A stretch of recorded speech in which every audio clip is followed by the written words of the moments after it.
The first thing I did when I came back was to quit the top medical team that everyone dreamed of and switch to acupuncture, the least popular major in the entire department. However, the 5 genius senior sisters who had once viewed me as a thorn in their side now squeezed in because the junior students' paper data was constantly wrong after I quit, and the team's research was stagnant. In my previous life, I entered the final selection for the top team with the highest score in the qualifying exam. However, the thesis for the final round, which was submitted by the junior student Jiboxiao, had a nearly identical starting point to mine, and even the research methods and thought process overlapped with uncanny synchronicity. I didn't believe such a coincidence existed in this world. Just as I was investigating privately, the rumor about junior student Jiboxiao plagiarizing somehow spread in the circle. The 5 senior sisters in the team unanimously believed that I was the one who spread the rumor. Even the professor angrily accused me of not caring for my schoolmates. In my previous life, I refused to apologize, and the matter eventually escalated. The school intervened to investigate, but no evidence of the junior student's plagiarism was found. Because of this incident, I was not only verbally abused by the 5 senior sisters and received a harsh punishment, but many employers were also unwilling to hire me after graduation. Having been reborn, I know very well that these rumors were actually spread by Jiboxiao himself. He was using a sympathy ploy to sow discord between me, the senior sisters, and the professor. But now, all of that no longer matters. What I want to know is, how did Jiboxiao steal my work without anyone knowing? Professor Tang said that as long as I apologize to Jiboxiao in front of all the teachers and students, he will no longer pursue the matter. He would also explain the situation to the school and revoke my disciplinary action. But if I insisted on being stubborn, I would be expelled immediately. Fine, I apologize. Junior student G, I'm sorry. It was my fault for causing you distress. I sincerely apologize to you. Jiboxiao smiled at me. I have never blamed you, so how can I talk about forgiveness? Professor, I told you, my senior couldn't have intentionally harmed me. Don't blame him. He turned and sat next to Professor Tang, his voice soft and sounding like a plea. Even if he wasn't intentional, what he did was wrong. Since he made a mistake, he should be punished. Cheng Chuan, you tell me, how should I punish you? Professor Tang frowned and looked at me with displeasure. I could never understand why everyone completely believed Jiboxiao. After coming back to life, I thought about it carefully. It's probably because Jiboxiao is handsome and good at feigning helplessness. In that regard, I had indeed lost. I will listen to the professor. Our research is about to start, so punish me by having me classify, archive, and organize all the data so that we can easily check and use it whenever we need it during our research. Professor Tang waved his hand, signaling they could leave. Lian and I walked out. I was in the middle. The punishment Professor Tang mentioned reminded me of my previous life. In my past life, I was disciplined and kicked out of the team. To salvage everything, I proactively applied to go to the data room to help the team sort all the data by category. This task took me a full month. During that period, I often only ate 1 meal and stayed up late in the data room. Later, I not only developed a stomach problem from starvation, but also fell behind in many of my courses. Yet, in the end, not a single person said a word of praise, and they even blamed me for not organizing the data comprehensively enough, making it inconvenient for them to look up. I went to the data room the next day. I had no intention of organizing all the research-related data like I did in my previous life. My main purpose for being here was to choose a different major. Medical school undergraduate programs are 5 years long, and I am now in my 4th year. It's too late to switch majors next semester. However, having to graduate with my current major felt utterly disgusting. The most popular major in medical school is not wrong. The mistake is that I have now offended the most elite group of people in that popular major. If I were to stay in the team, I would only be tormented into dust. I didn't come back to life just to seek abuse. Moreover, I already know the future direction of the research team, so there's really no need to waste time on this. Besides, only by leaving can I clearly see Jiboxiao's tactics, and the doubts I couldn't figure out in my past life can be investigated step by step. But the choice of major was difficult. In one afternoon, I practically flipped through every book about majors in the data room, yet I couldn't pick one that was both easy to start and would allow me to graduate in a year. Just as I was about to leave and come back tomorrow, I turned too quickly and kicked a desk. The person sleeping with their head down on the desk was jolted awake, and the book, tucked under their arm, fell to the floor. I was startled and quickly picked up the book to apologize.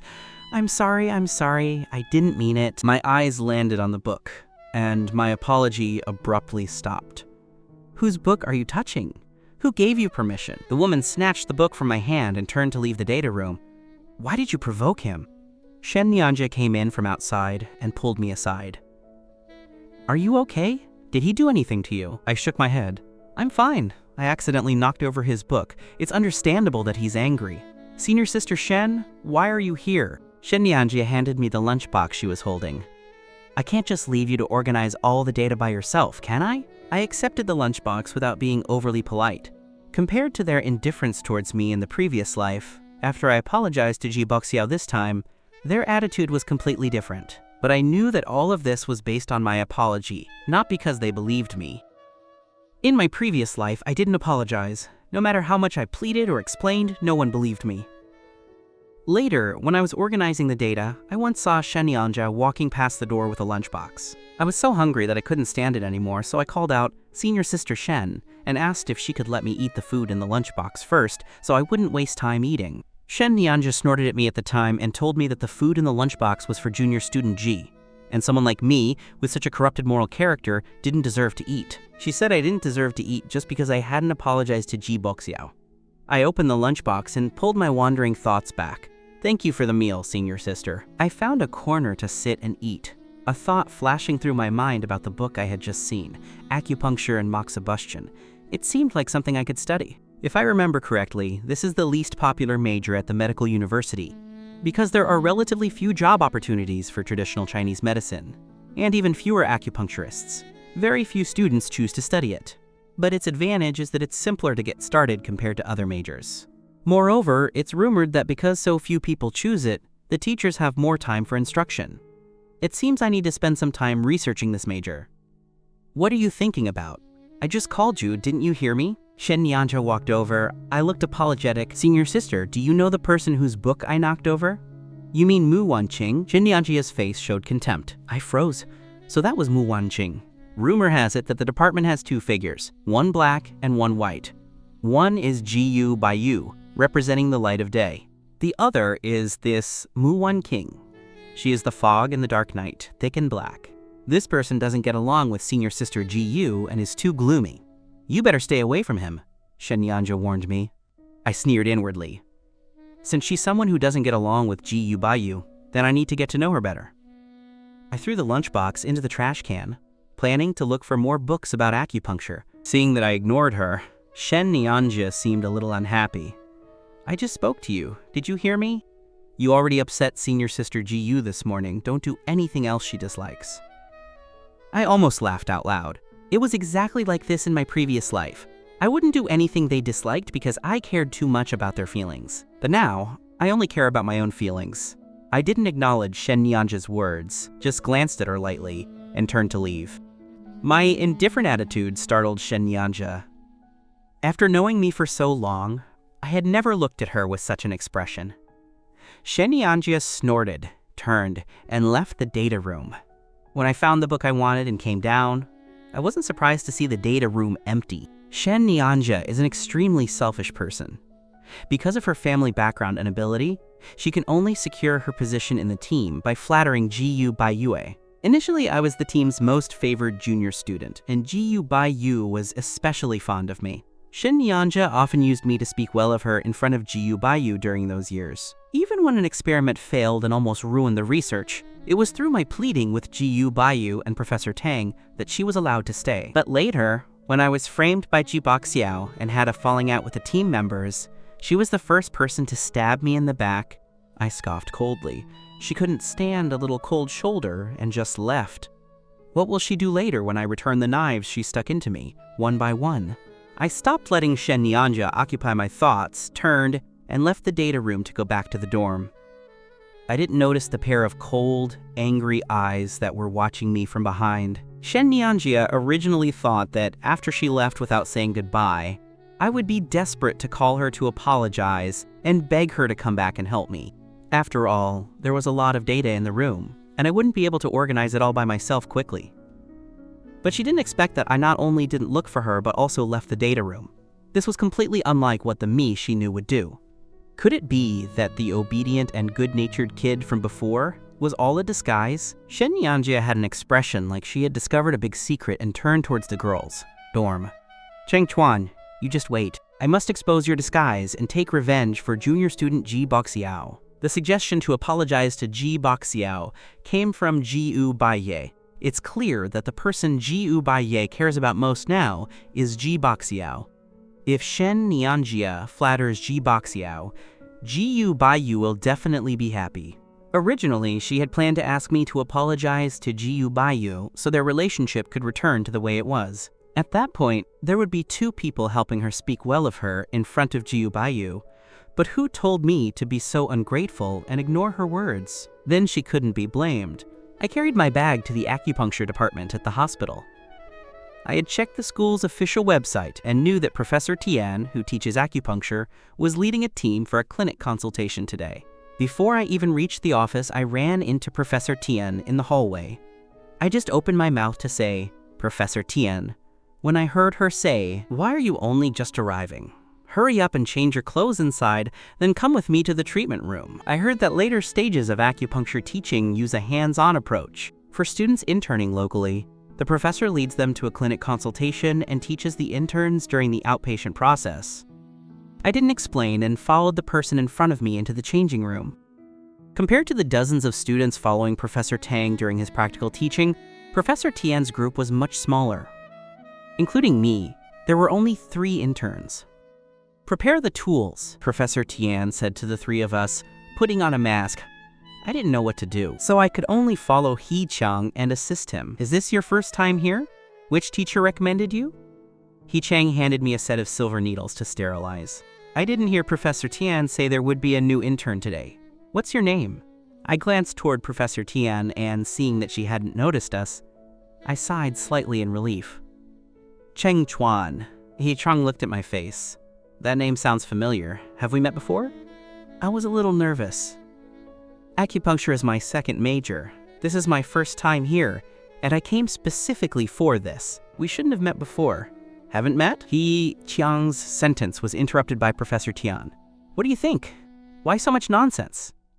Professor Tian took the sterilized silver needles and walked towards the treatment room. "Hurry up and come in!" Today's patient has a more severe condition, and the acupuncture time will be a bit long. All of you must pay close attention and learn. He Chang stuck out his tongue behind the professor's back, pulled my arm and whispered, "Don't be afraid. Professor Tian only looks fierce. In fact, among the professors in our few departments, she has the best temper. And you chose this major because few people study it, and even fewer people can stay in the city for the internship. Professor Tian is basically teaching you hand in hand. Once your internship is over, you can basically treat patients independently. When you graduate and formally join the staff, you'll have the same benefits as a resident physician. Compared to doctors in other majors who have to follow a professor for 1 or 2 years as an assistant physician, we are much more relaxed in terms of salary and workload." At this point, a slightly contemptuous "humph" from the other intern, a girl who was wearing a mask the whole time, interrupted He Chang's words. "If you genuinely want to study this major, you don't need to mislead him like that." The female intern looked at me. "The school didn't mention any new interns coming today. Student, if you came to the wrong place, it's still not too late to leave. Professor Tian won't blame you." "Muanqing, are you crazy?" He Jiang tugged at Muanqing's arm. I was slightly stunned. So she was Muanqing. Then I definitely couldn't leave. I was about to speak when I heard Professor Tian say, "Wanqing is right. If you came to the wrong place, you can leave now, and I won't blame you. But if you stay and fail the assessment after the teaching session, I will punish you." I had already decided to switch majors, and acupuncture was the only major I felt confident I could successfully graduate from after careful consideration. I couldn't give up this opportunity. I gritted my teeth. I didn't come to the wrong place. What I said is true. I came specifically to study acupuncture. Professor Tian glanced at my face. Since her expression was obscured by the mask, I couldn't tell if she believed me or not. "Then come in." I walked into the treatment room with some apprehension. I thought that although I was switching majors, The foundations of medicine are interconnected. I had a good understanding of pharmacology and human anatomy, so I shouldn't be completely lost. However, once Professor Tian started to lecture on needling, I realized how naive I was. What is the Ashi point? Where are the Yinling Quan and Shenmen points? Why do you need to point to the scent before inserting the needle? Why must you be careful and slow, advancing the needle into the acupoint bit by bit, and not be too hasty? There were too many things to remember and too many things to pay attention to. The 1-hour session felt like a full day of theoretical class, the kind where you couldn't take notes and would be tested immediately after class. By the time Professor Tian finished her explanation, my forehead was covered in a thin layer of sweat. I was terrified of failing the assessment, not making a good impression on Professor Tian, and having my chance to switch majors completely vanish. After stepping out of the treatment room, Professor Tian turned to me. "How much did you remember?" Qiang, fearing I would feel pressured, said, "It's okay. Just say whatever you remember. Professor Tian won't scold you. After all, it's impossible to remember so many things in such a short time." I was deeply moved inside. I understood that if it weren't for me, Professor Tian wouldn't have taught in such detail during the practical session. He Chang and Muanqing are both majoring in this subject, so they already know these theoretical foundations by heart. My memories from the past life were right. Professor Tian is indeed a good teacher. Compared to Professor Tang's constant scolding, Professor Tian is much more patient in practical teaching. A warmth spread through my heart, making me even more determined not to disappoint them. We used 2 sets of needles just now. The first set of acupoints were Ashi, Hegu, Shenting, Fenglong, Shenmen, Kuchi, Niting, and Taichong.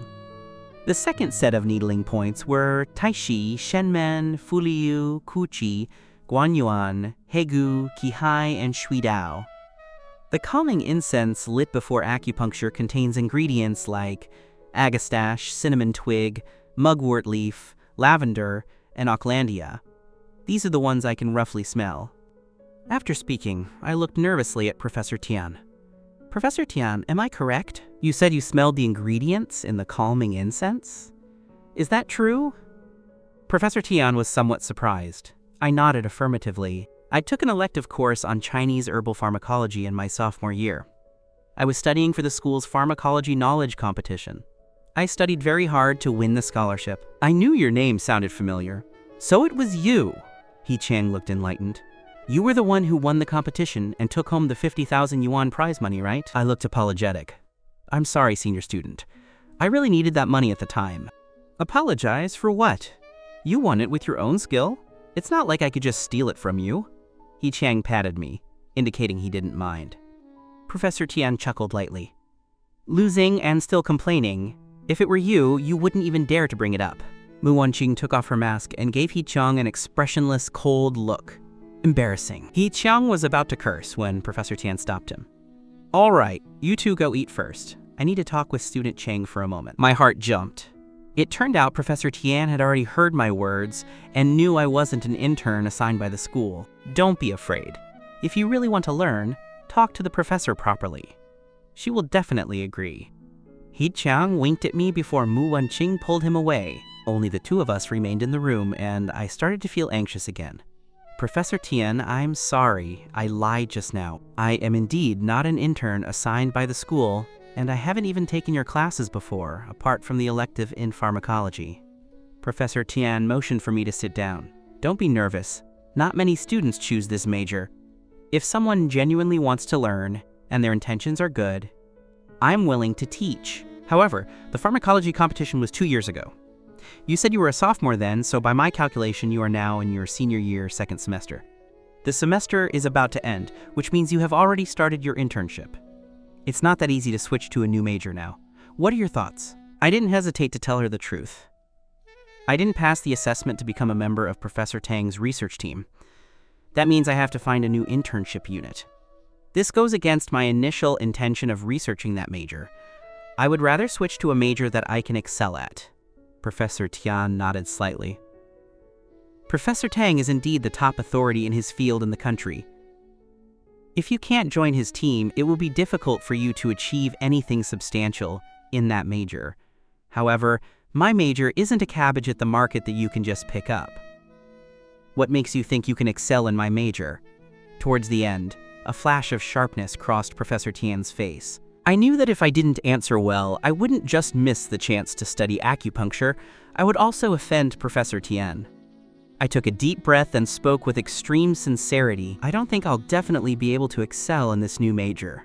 It's just that, considering the elective courses I've taken over the years, if I were to change my major, acupuncture is the best choice.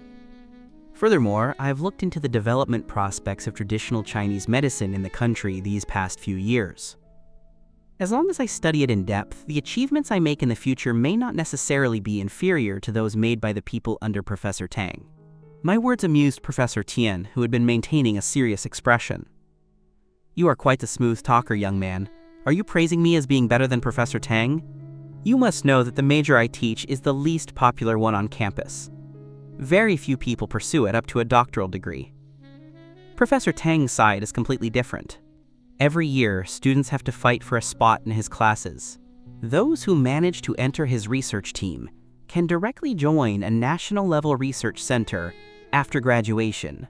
You didn't pass the exam this time, but you can take it again next time. If you switch majors, you'll lose this opportunity forever. You need to think carefully. I replied with conviction, I believe my choice won't be wrong. Professor Tian looked at me for a moment longer. It's not impossible for you to stay, but you must pass the end-of-semester exam before I sign your internship acceptance form. I let out a small sigh of relief. Before I could fully catch my breath, Professor Tian added, the 2 sets of needling methods you recalled were correct, which shows your memory and comprehension are good. Therefore, your end-of-semester exam must not just be a pass, but must achieve an excellent grade. I gritted my teeth. Understood. Then from now on, may I stay by your side? When He Chang learned that I was allowed to stay, he seemed happier than I was. That's great. I finally have a companion. You have no idea. Constantly facing Muanqing's cold face, I was almost getting depressed. He Chang pulled me toward the temporary hospital dormitory. The accommodation was arranged by the hospital for the interns. I have the room all to myself, and the bedding is already there. I have clean sheets and a duvet cover. I'll change them for you later. The professor has consultations at the hospital these 2 days. To gain experience, we'll all be following her. If you don't have classes, you can stay with us for a couple more days. By the way, are all the classes for your main major finished? Why didn't you go intern there? He Chang's question reminded me again of Professor Tang and the senior sisters. However, I didn't feel sad about it. I felt more joy in taking this step. My rebirth was precisely to deviate from the tragedy of my previous life, and choosing a new major was the first step away from all of that. He Chang's enthusiasm and friendly nature lessened the awkwardness for me as I'm not very talkative. My major is cell biology, and my advisor is Professor Tang. They don't lack interns over there. Although He Chang was enthusiastic, he had a strong sense of propriety. He didn't press for more details after that. True. Instead of being a nobody in Professor Tang's team, it's better to be a main contributor here. Professor Tian doesn't have many students, so she can attend to each one individually. You made the right choice. I smiled, feeling inexplicably cheerful. While we were talking, we arrived at the dormitory. After He Chang helped me put my things away, he pulled me to go eat. We went to the hospital cafeteria. On the way, I messaged my roommate, telling him I would be staying at the hospital for the next 2 days and wouldn't be returning to the dorm for now. Just as I was about to turn off my phone, a call came in. The caller ID showed Gu Bayou. Seeing that name, my eyes remained calm. I pressed the silent button with an indifferent expression and tossed the phone back into my bag. Why aren't you answering the phone? He Chang turned and glanced at me. I smiled. It's not an important call. Let's go eat. Compared to eating, Gu Bayou was completely insignificant. The senior sisters' reaction downstairs at the medical school women's dormitory, Gu Bayou looked at the darkened phone screen, her face clouding over. Cheng Chuan is becoming more and more inconsiderate. Now he won't even answer senior sister Gu's call. What exactly does he want? Shen Nianjia said angrily. Does he think that after treating junior student Ji that way, we have to keep coaxing him and apologize to him? Senior sister Shen, you should speak less. Gu Bayou sounded a little annoyed. Cheng Chuan is not that kind of person. Besides, He has already apologized to junior student G and received his punishment. You shouldn't talk about him like that. Shen Nianjia was displeased. How can you blame me for talking about him? This afternoon, I kindly went to the data room to help him. I only advised him to apologize to senior sister Gu, and he gave me a dirty look and left, refusing to organize the data anymore. If I wasn't afraid of him being punished by the professor again, I wouldn't have dragged you all here to talk some sense into him. Who knew he wouldn't even answer his phone now?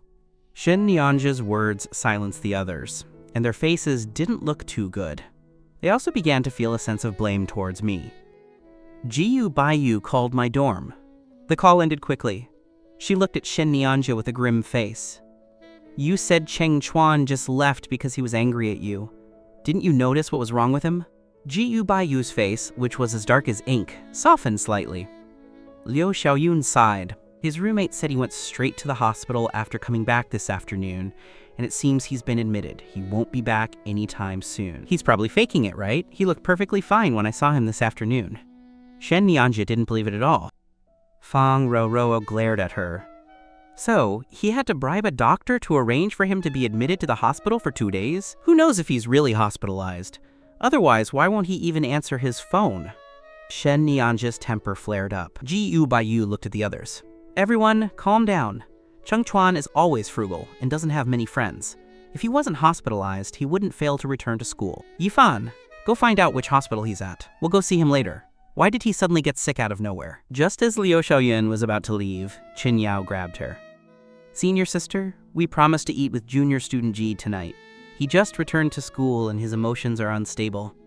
The professor said he couldn't handle any more stress. If all of us go to see Cheng Chuan.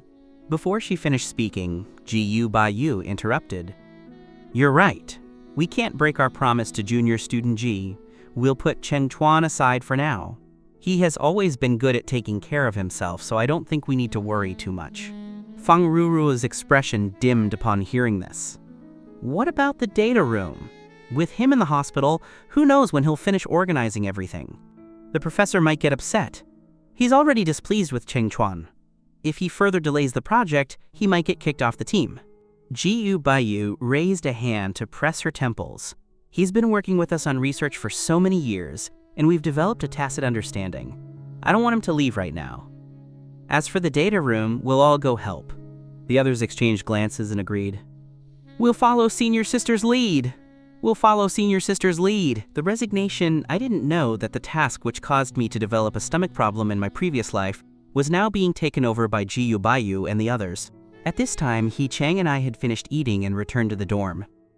During dinner, Professor Tian assigned us homework. As soon as we got back, He Chang buried himself in his computer and didn't speak again.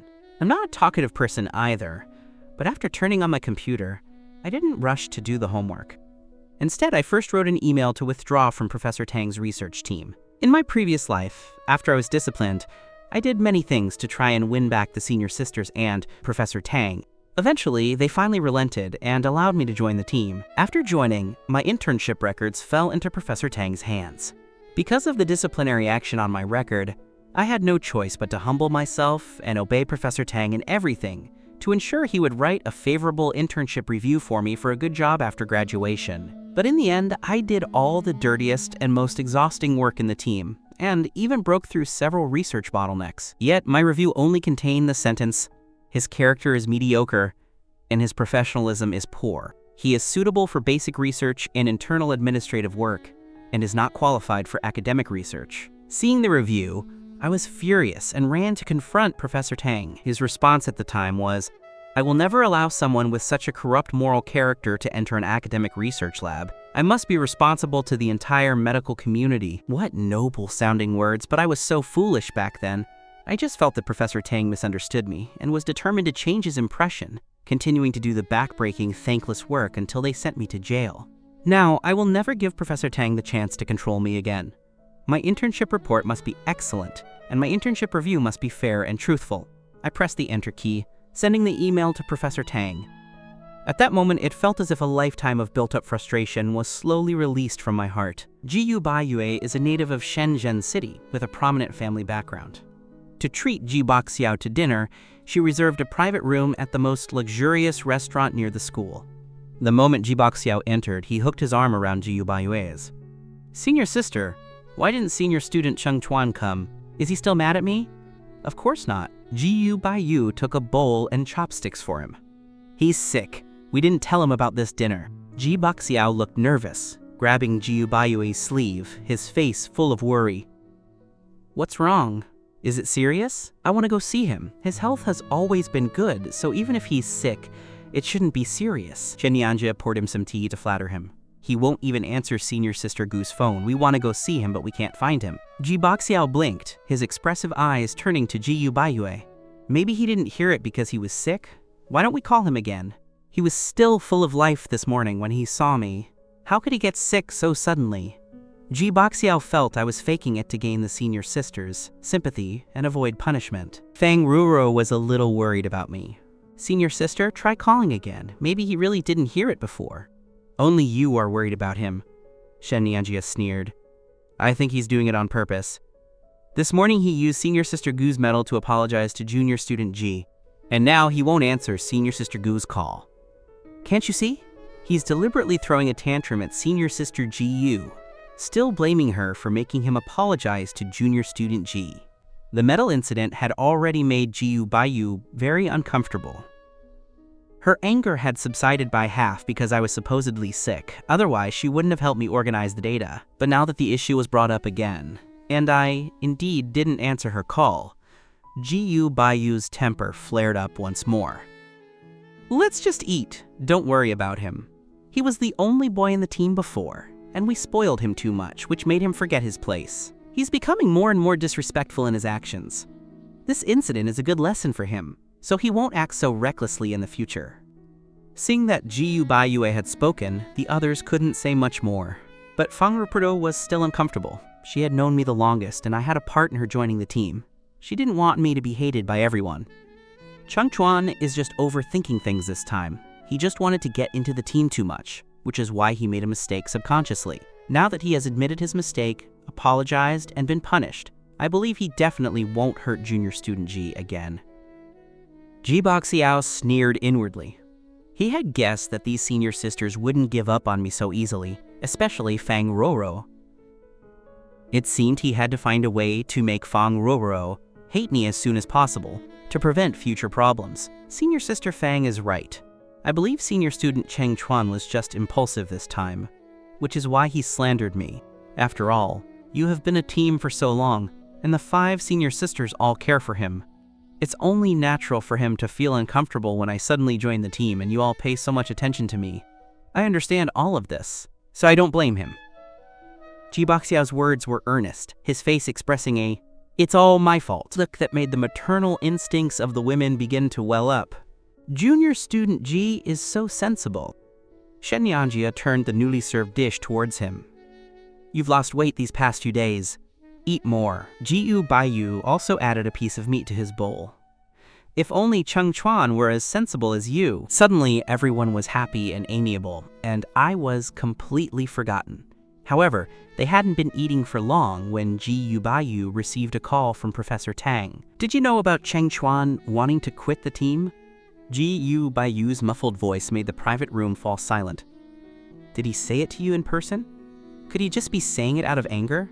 Professor Tang's tone was unfriendly. "If he had said it to me in person, I wouldn't be asking you. He sent an email. I'll forward it to you later. Go ask him. If he's truly made up his mind, then let him go.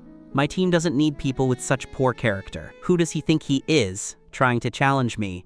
My team can function perfectly without him."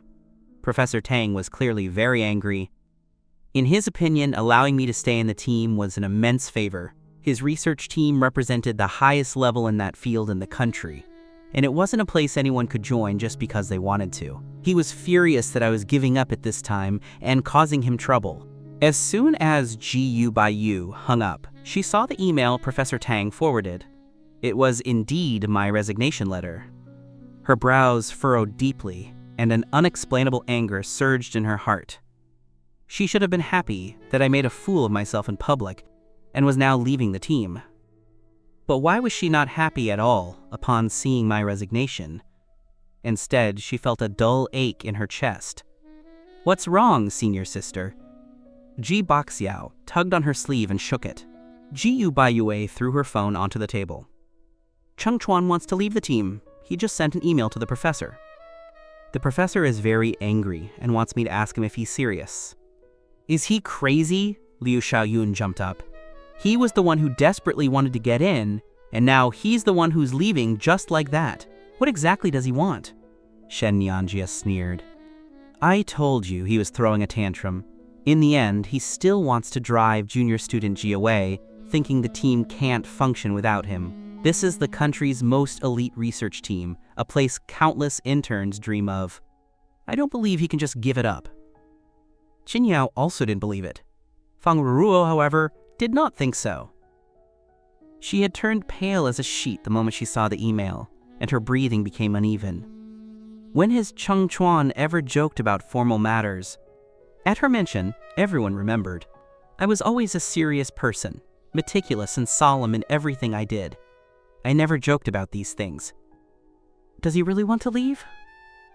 Gu Bayou's voice was very soft, like a whisper to herself. The light in her eyes dimmed. She didn't even realize her hand was trembling slightly. Something flashed through her heart, something she couldn't grasp in time. At that moment, Jiboxiao's voice, on the verge of tears, spoke up. It's all my fault. Senior student must hate me. That's why he wants to quit. I'll go talk to the professor right now. That resignation can't be approved. If anyone should leave, it should be me. Compared to me, who just joined, senior student has been working with you all for years. He must be more familiar with the team and have better chemistry with you. Even if I passed the exam, I wouldn't be as good as him. Jiboxiao was furious inside. Although he hadn't explicitly kicked me out of the team, he had already made me disliked by the professor and the senior sisters. Even if I stayed, I wouldn't be welcomed. Jiboxiao had already figured out how to make me a scapegoat in name, and in reality, making me do the most work and get the least recognition. As long as he appeased the senior sisters and the professor, I would eventually exhaust everyone's goodwill and leave with my tail between my legs. But what was this now? My tactic of retreating to advance made the professor and senior sisters, who still had feelings for me, want to keep me. Jiboxiao was inwardly resentful. He knew clearly that the plagiarism was his doing. Although I apologized and admitted my mistake on the surface, I probably hated him to the core. Once I gained the initiative in the matter of leaving the team, both the senior sisters and the professor would likely forget about the slander incident quickly, and I would regain everyone's favor. After all, people have a weakness. Someone who grovels and clings on is less cherished than someone they have to actively try to keep. Jiboxiao gritted his teeth. He absolutely couldn't let this happen. If I wanted to quit, I should get as far away as possible. What nonsense are you talking about? Jiboxiao's words stung Gu Bayou's heart. Jiboxiao was clean and sunny, and when he cried, he looked particularly heartbreaking. The number of people chasing him at school could circle the track several times, but he always maintained a respectable distance and focused only on his studies, never messing around with female students. This is why he was selected every year as a youth icon. Handsome and ambitious boys always inspire goodwill, and he was also so sensible. How could they bear to make him sad? No one is making you leave. I'll go talk to Cheng Chuan right now. If he's dead set on quitting, then so be it. Gu Bayou bit her lip, clearly exasperated. Let me go. Fang Ruo stood up. We've been in the same team for so many years, I don't want him to make a mistake. I'll go with you. Liu Xiaoyun also stood up. The fact that he smoothly passed the specialized course exams was half my doing. I need to ask him, if he gives up just like that, what was all the effort I put in for him for? After the two left one after the other, no one had the mind to continue eating the dinner. Jiboxiao looked at the low-spirited group, furious inside. Good for you, Cheng Chuan. You're not even here, and you can still ruin my dinner party. You're truly underestimated. He looked at Gu Bayou with a wronged expression. I'm so sorry, senior sister Gu. I kindly invited everyone to dinner, but I never expected it to be ruined like this. It's all my fault. If I hadn't had a falling out with senior student Cheng Chuan, it wouldn't have caused you all so much trouble. How is this your fault? Chen Nianjia was indignant. If you ask me, this is still Cheng Chuan's fault. I used to think he was quite sensible, but now he's become like this. Junior student G is handsome, and his professional abilities are also strong. Why can't Qing Chuan tolerate you? Does he think everyone should revolve around him? Chin Yao gave an awkward laugh.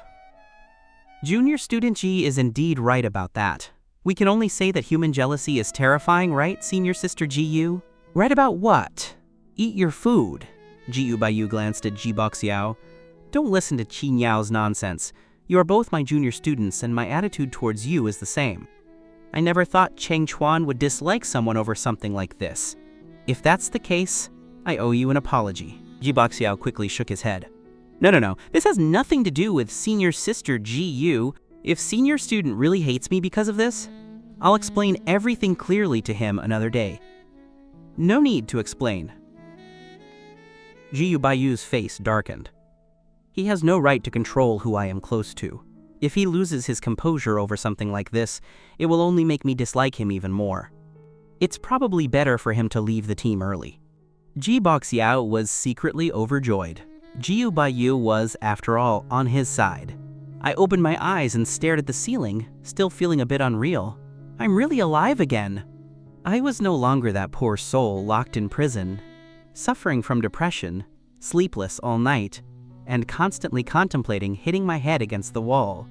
I was no longer the foolish me, who had fantasized about who would come to pick me up from jail, hoping for the senior sisters, forgiveness, and the professor's satisfaction. I was awake. A hand reached over and waved in front of my eyes. He Chang's smiling face peeked down from the upper bunk. Where's your phone? Let's add each other as friends.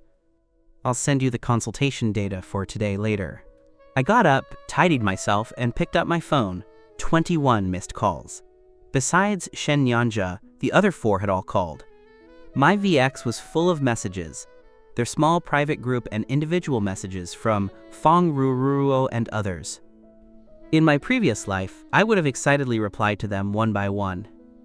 Now, I just glanced at them briefly and opened the QR code to add He Chang's VX. Did you finish the task Professor Tian assigned yesterday? She'll do a spot check when we meet later. If you haven't finished, you might get punished. Be mentally prepared. He Chang reminded me with a yawn. By the way, you don't have your own set of acupuncture needles yet, right? I'll ask Muanqing to go with you to customize a set another day. We all prefer using our own. I quickly replied, Thank you, senior student. He Chang laughed and rubbed my head. You're so well behaved. I just want to pinch you. Haha. Don't be so polite with me. We've always had few people in our major. I've long wanted to have some junior students. I'm very happy you've come. I smiled. I'm happy too. Hurry up and get ready. We'll go see the professor soon, He Chang said, heading to the washroom. Only then did I look down and flip through the group messages. Everyone already knew about my withdrawal from the team, but no one believed it. Everyone thought I was throwing a tantrum, waiting for them to come and appease me. I chuckled to myself, then typed a few words in the group. The withdrawal is real, not joking. After sending the message, I immediately left the group, then silenced my phone again. Professor Tian's consultation was at 10 a.m. They arrived at the outpatient clinic at 9 a.m. He Chang was right.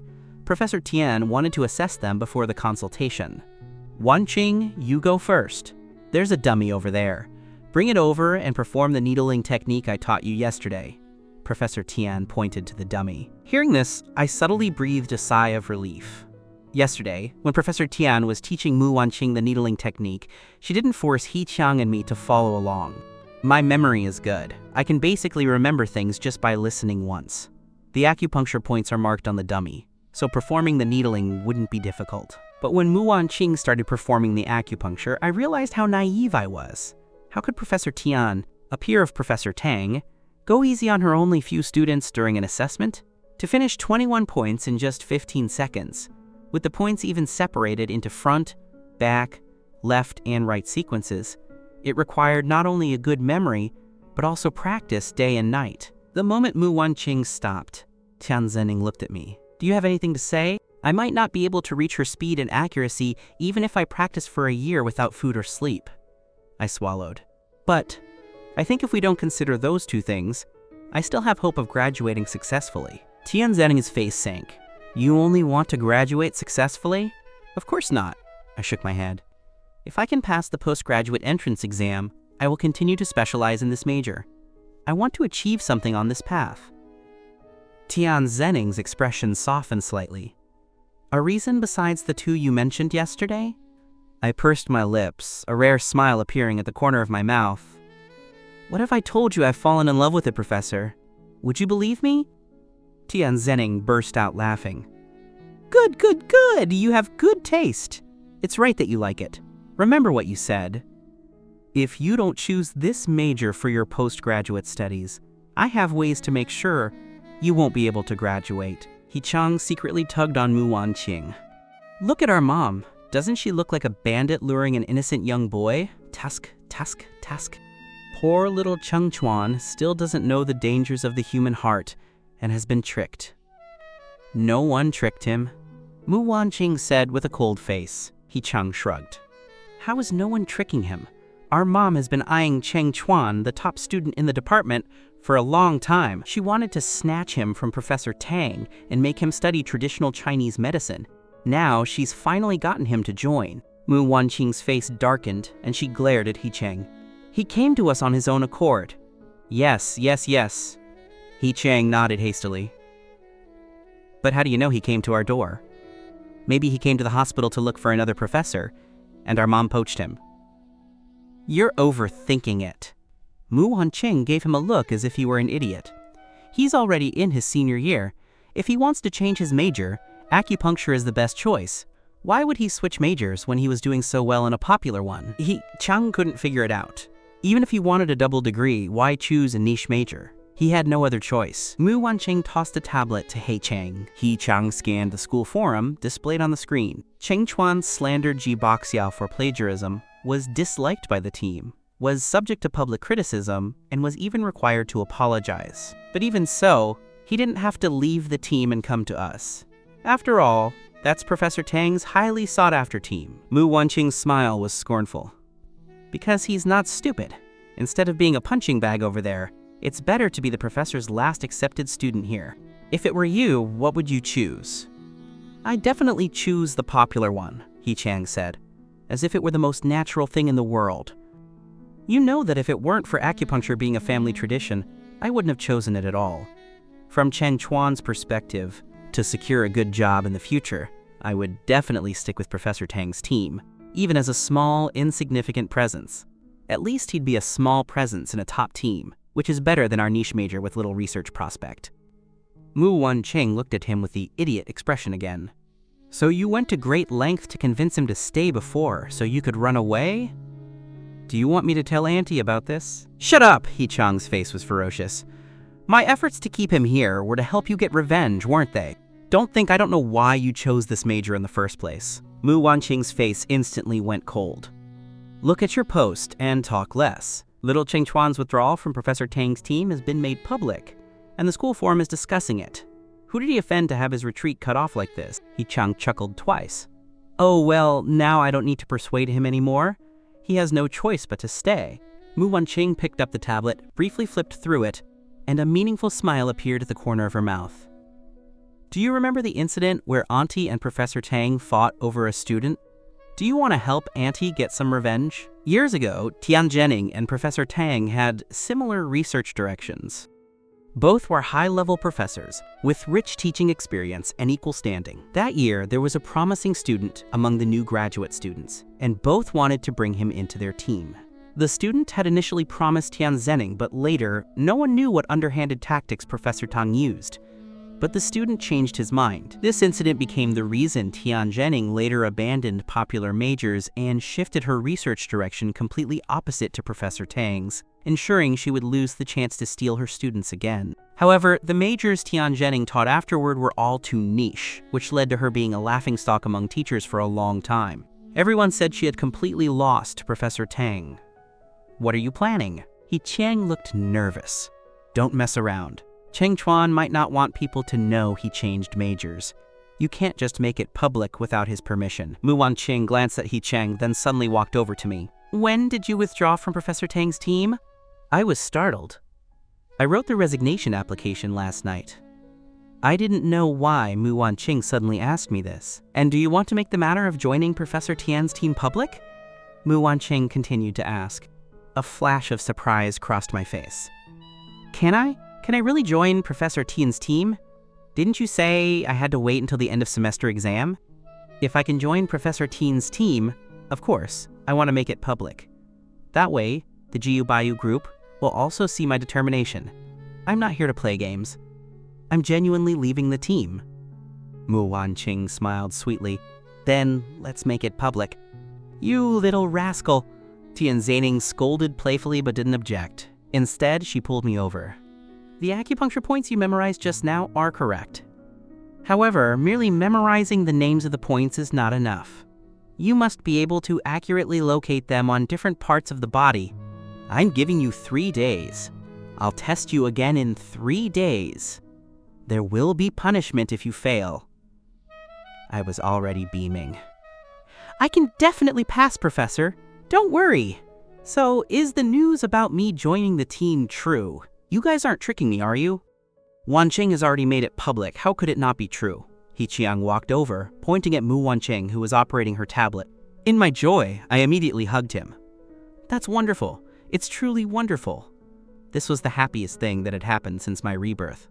I hadn't expected the change of advisor to be so smooth. I don't know if Tianzining will be better than Professor Tang, but at least for now I don't have a conflict of interest with Professor Tian. Furthermore, I believe that as long as I treat people with sincerity, I won't only encounter bad people. After Muanqing made my addition to Tianzining's team public on the school forum, she tossed the tablet back to Hiqiang. The few of them didn't pay any more attention to the matter and started preparing for the consultation. To them, it seemed like nothing more than Professor Tian accepting one more student. A perfectly normal occurrence. But back at the school, Gu Bayou and the others were going crazy with anger. Who on earth made Cheng Chuan's withdrawal public? Do you people have brains?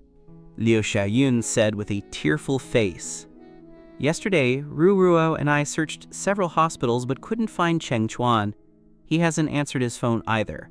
We were afraid something had happened to him, so we didn't dare mention this to anyone. Fang Ruo clutched her head.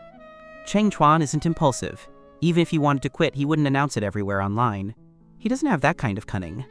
How could this happen? Jiboxiao's eyes were red. First it was me, and now it's senior student. Online comments can kill a person. Who is so malicious that they must target me? My withdrawal from the team was caused by Jiboxiao. He wanted to force me to leave completely, leaving me no way out. He didn't want the senior sisters to coax me back, nor did he want the senior sisters to suspect him. He had to keep himself completely clean, just like the last incident. That way, not only would they not suspect him, but he could also gain sympathy and make them worry about him. Jiboxiao's luck was indeed good. Just as he finished speaking, Chin Yao was scrolling through the forum and found the post made by Muanqing. Someone said Cheng Chuan joined Professor Tian's research team. Could his withdrawal have been leaked by them? Let me see. Gu Bayou took the phone from Chin Yao. With a single glance, she recognized the poster's account as Muanqing's. Shen Nianjia leaned in for a look. I heard that Professor Tian and Professor Tang were always at odds in the early years. They often clashed over snatching students. Do you think they might believe that by pulling Cheng Chuan into their team, they can finally triumph over Professor Tang? Gu Bayou clenched her fists, a flash of anger crossing her usually gentle face. Cheng Chuan has been with us all this time. His professional grades have always been the best in the department. There have been other professors who tried to poach him before. Muanqing jumping in now is probably exactly that intention. But even if we don't want him, he can't join their team. I absolutely won't let her succeed. Liu Xiaoyun was impatient. Then what are we waiting for? Go find Cheng Chuan quickly.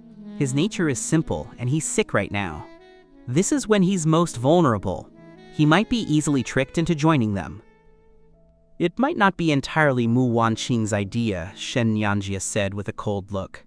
I saw them in the data room yesterday. Shut up. Fang Ruoro rushed over and grabbed Shen Nianjia's collar. Will you die if you don't stir up trouble for once? Yesterday, you said Cheng Chuan gave you a dirty look and refused to organize the data. What was the result? He was sick and went to the hospital. We've known him for so many years. Don't you know what kind of person he is? How could he have ties with someone like Muanqing? Senior Sister Gu, this is Muanqing trying to take advantage of the situation to poach Cheng Chuan. We must not push him into the opposing team with our own hands. Shen Nianja pushed Fang Ruoro away. How are we pushing him? He was the one who said he was leaving the team. We didn't drive him away. But he was sick, and we didn't even care about him. Liu Xiaoyun supported Fang Ruoro, glaring coldly at Shen Nianja. Ultimately, we spoiled Cheng Chuan into the person he is now. When he makes a mistake, we are also partly responsible. But instead of taking responsibility, we blamed all the mistakes on him. He was upset and acted out toward us, simply wanting us to comfort him. Even if we didn't comfort him, how can we blame Muanqing's actions on him too? Chin Yao also nodded. Yaoyun is right. We should still go find Cheng Chuan and ask him directly. I, for one, don't believe he would give up Professor Tang's popular major to study Professor Tian's niche one. Yao is right. I don't believe he would be so foolish as to willingly abandon Professor Tang's team. Gu Bayou's expression softened slightly. Since Professor Tang asked me to inquire, he never truly intended to let him leave. We cannot let Muanqing take advantage of this vulnerability. Whether he acted impulsively or truly intends to leave, he absolutely cannot leave now. Gu Bayou would never allow Muanqing to snatch him away, even if she herself no longer wanted him. Sister Bayou, why don't I go try to persuade senior student Cheng Chuan? Jiboxiao asked. As men, we can talk more easily. Besides, this started because of me. I will definitely convince him to come back. Jiboxiao hadn't expected this result. It was like shooting himself in the foot.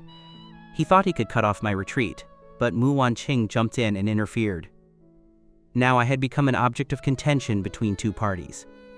I'll go with you, Shen Nianja thought desperately. She had initially thought I was the team's discard, and she could kick me a few more times without issue, perhaps even pleasing Gu Bayou and Jiboxiao. Who knew I would first get sick, causing her to lose some of the others, trust, and now this incident of quitting the team and being fought over by Professor Tian. It seemed I wouldn't be leaving the team anytime soon, and I might even regain Gu Bayou's attention. But where is he now? Shen Nianja had a headache. He hasn't returned to school, and he's not answering his phone. It won't be easy to find him. Jiboxiao hesitantly raised his hand. Do you think Muanqing knew about senior student's withdrawal because senior student ran into him at the hospital and accidentally let it slip? You mean little Cheng Chuan is at the Hospital of Traditional Chinese Medicine? Shen Nianja reacted quickly. Liu Xiaoyun was excited. It's very likely. Cheng Chuan is always frugal. The Hospital of Traditional Chinese Medicine has a partnership with our school, and students get discounts on medical care. He must have gone to the Hospital of Traditional Chinese Medicine. Gu Bayou looked at the others. Then what are we waiting for? Hurry up and go find him. The group rushed out of the campus. Jiboxiao walked at the back, watching their hurried silhouettes, a bitter taste in his mouth. Gu Bayou and the others searched from the outpatient clinic to the inpatient department of the Hospital of Traditional Chinese Medicine. They ran through every inpatient building but couldn't find a trace of me. Senior Sister Gu, are we still looking? Jiboxiao was panting heavily, his face much paler. He was leaning on his knees, looking at Gu Bayou. Gu Bayou looked at his pale face and suddenly felt a pang of sympathy. We're not looking anymore. You sit down and rest. I'll go buy you some milk tea. Jiboxiao's appearance reminded her of me when I first joined the team. I was only in my sophomore year then, and because I had come from a rural school, my specialized knowledge was weaker than many others. Initially, when she was forming the team, she hadn't considered me, but I had an unyielding tenacity. I was diligent and obedient. I could execute many tasks perfectly with just one instruction, never requiring her to worry. Because of this, she was willing to take care of me, shower me with attention, and treat me like a younger brother. Originally, she thought this relationship would continue forever, but later she discovered I actually liked her. How could a country boy be worthy of liking her? Jiboxiao appeared at this time. Compared to me, Jiboxiao had a matching family background, was the department's youth icon, and had brilliant academic results. Most importantly, Jiboxiao was sensible, understanding, and good at making people happy. Compared to me, who was always serious and lacked charm, Jiboxiao was undoubtedly more likable to countless people. Although Gu Bayou never intended to make Jiboxiao her boyfriend, she was happy to use him to make me realize the difficulty and retreat, which is why she paid more attention to him. Who would have thought I would be so intolerant and actually commit slander? Well then, she couldn't be blamed for being ruthless. After all, Jiboxiao had been dragged into it because of her. In fact, after that incident, Gu Bayou hadn't intended to do anything more to me. Even though I embarrassed her with the medal, she could have forgiven me out of our past relationship. As long as I remained obediently following her as before, she would still love me like a younger brother. However, this time I was truly outrageous, daring to threaten them with leaving the team and still refusing to answer her calls. In that case, she couldn't be blamed. Gu Bayou called the others back and bought them milk tea. There's no need to look for Chang Chuan anymore. Since he wants to quit the team, let him. I want to see where he can go after leaving this team. He can't seriously join Professor Tian's team, can he? Graduating from a niche major won't even land him a job. Does he want to starve to death? Feng Ruo looked distressed. Senior sister, are you really not going to ask Chang Chuan for his true intentions? If you want to ask, go ask yourself. Gu Bayou had clearly lost patience and turned to walk back to school. Chin Yao patted Feng Ruo's shoulder. We can't ask him if we can't find him. If you're really worried about him, Professor Tang has a specialized class tomorrow. We can ask him then. Exactly. Liu Xiaoyun hooked her arm around Feng Ruo's shoulder. He left the group and ignores us. There's nothing we can do even if we want to coax him. Tomorrow, I'll go with you to find him and see how I'll teach that little brat a lesson. He's gotten arrogant, disappearing without a word. It makes me furious. Jiboxiao sipped his milk tea, deep in thought. What does Chang Chuan mean? Does he really not want to return to the team? Jiboxiao couldn't figure out my thoughts at the moment, but this was a good thing for him. As long as I didn't come back and compete with him in the team, he would eventually win over all the senior sisters, and then everything in the team would belong to him. I didn't know Jiboxiao's thoughts.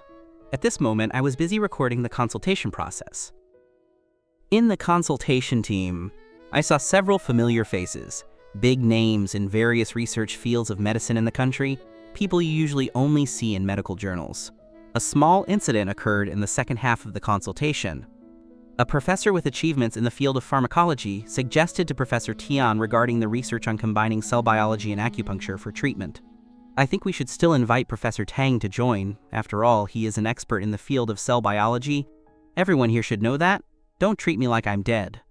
A hint of anger flashed across Professor Tian's gentle face.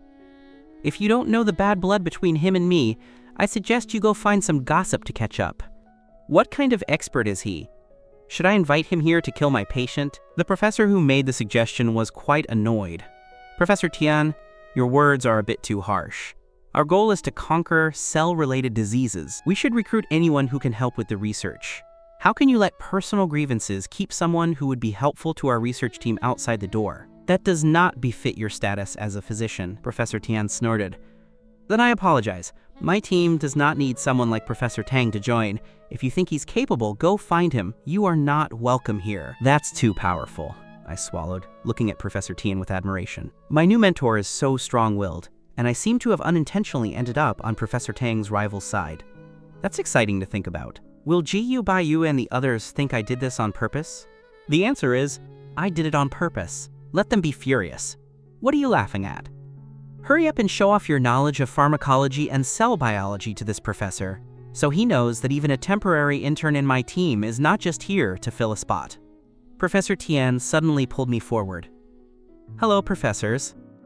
I proceeded to comprehensively analyze the feasibility of Professor Tian's new project, covering everything from the research theories of cell biology to the application of pharmacology and the intervention of acupuncture.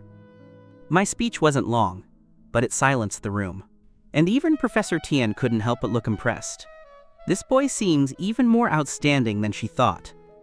After a brief silence, there was a round of thunderous applause. Student, your major isn't acupuncture, is it? No, I didn't hide it. Quote, my major is cell biology. I heard that Professor Tang also established a new research team for a new project. Since your major is cell biology, why aren't you there? Before he could finish, Professor Tian interrupted, unhappily. What? My team isn't worthy of having an outstanding student majoring in cell biology? That's not what I meant. The man patted Professor Tian's arm. I was just afraid that the incident from back then would repeat itself. After all, it wasn't easy to form our team. Professor Tian glanced at me. Don't worry, it won't happen this time. Professor Tang can't snatch this kid away. With your word, I'm relieved. That concludes today's consultation. After your team is formed, the research should start as soon as possible. I will communicate with the patient's family about this matter. The professor who had been speaking stood up. He pushed up his glasses, his gaze lingering on me for a moment, but in the end, he didn't say anything and left with another professor. Professor Tian turned back to me. Did you hear what Professor he said? Since you've joined my team, don't harbor any other intentions. I don't like students with ulterior motives. Don't worry, Professor Tian. I definitely won't be half-hearted, and it's impossible for me to go back to Professor Tang's side. I assured her. The two people who just spoke were Professor He Jing of Clinical Medicine and Professor Zhang Chunran of Pharmacology. He Chang walked over. The patient for this consultation is special, and our research group is being formed because of related cases. Professor He and Professor Zhang are our technical support. You've taken pharmacology as an elective, but you certainly haven't studied clinical medicine. If you have any questions related to the research later, you can ask Professor He directly. That's fantastic, I said with a look that suggested I had hit the jackpot, feeling like I had two more mentors at once. Professor Tian chuckled. Don't celebrate too soon. My team is short of people, and it just so happens that you major in cell biology, which is why I made an exception to let you join. But if you don't pass my assessment, you still won't get my signature on your internship records. I will definitely pass. I am fully confident in my choice. Professor Tian stood up to leave. Let's go. I'll take you to see our research lab. He Chang picked up the documents and followed. Just as I was about to leave with them, Muanqing grabbed my sleeve. Remember your words. If you dare to betray Professor Tian, I have ways to make sure you won't last in this profession. Just make me unable to stay in this profession? I pulled my sleeve back. Whoever betrays me, I would probably make them wish they were dead. Muanqing watched the little boy, the main character of the drama, run away. She suddenly burst out laughing, as if she had discovered some incredible secret. The next day, I returned to school. As soon as I entered the dormitory, Chen Hao pulled me aside and started talking about the events of the past 2 days at school. Did you have a falling out with senior sister Ji Yu and the others? Why is the school forum full of rumors that you're leaving Professor Tang's team? I shook my head. No falling out. But the withdrawal from the team is true. Chen Hao looked surprised. So many people are desperately trying to get into Professor Tang's team, and you just say you're leaving? What were you thinking? I smiled and didn't explain. Don't you guys have class soon? You'll be late if you don't leave now. Don't you have class too? Chen Hao was packing his things and about to pull me out the door. I pulled my hand away from his. Quote, I'm temporarily skipping the courses I previously selected. I've changed my major, so I don't have class. What? Chen Hao was genuinely shocked. You're a senior. What major are you switching to? Don't you want to graduate? I do want to. I patted my backpack. So I plan to self-study and take the final exam directly. It doesn't matter if my knowledge is insufficient. As long as I pass the exam, I can still get the credits and it won't affect my graduation. Seeing that class was about to start, Chen Hao didn't have time to talk in detail. He could only sigh and exclaim, You're a warrior, I salute you as a brave man. After my roommates left, I pulled out the textbooks for acupuncture. The books were all recommended by He Qiang, ranging from introductory to professional. Afraid that I wouldn't understand, he even sent me Professor Tian's lecture videos for free. I was so touched I was nearly in tears. When I first started taking Professor Tang's class, there were times when I didn't understand, but I couldn't find the videos anywhere to review. Later, when I privately asked Professor Tang, he scolded me. Professor Tang's exact words were, Do you know how precious my lecture videos are? They're not something you can just watch when you want. You don't pay attention in class, and then you want my free lectures after class? Who do you think you are? If you want to learn, go pay for them. Only when you pay for them would you cherish them. He even claimed it was for my own good. I wonder why I was so stupid in my past life to believe his nonsense. Thinking back now, everything Professor Tang did was purely for money. The professional ethics expected of a teacher were long gone, let alone sincerely helping students with their questions. The moment class ended, Fang Ruo stopped Chen Hao. "Is Cheng Chuan back today? Why didn't I see him in class?" "He's back. He said he changed his major and isn't attending the courses he previously selected." Chen Hao looked puzzled. "You two have such a good relationship. Didn't he tell you? Or did something happen between you all? Otherwise, why would he suddenly quit Professor Tang's team and change his major?" Fang Ruo suppressed the shock and anger in her heart. "What did he tell you?" "He just said that the rumors on the forum are true. He did quit Professor Tang's team and changed his major." Chen Hao looked at Fang Ruo, blushing slightly. "Did something really happen between you all?" Fang Ruo pursed her lips and shook her head. "No, don't guess randomly.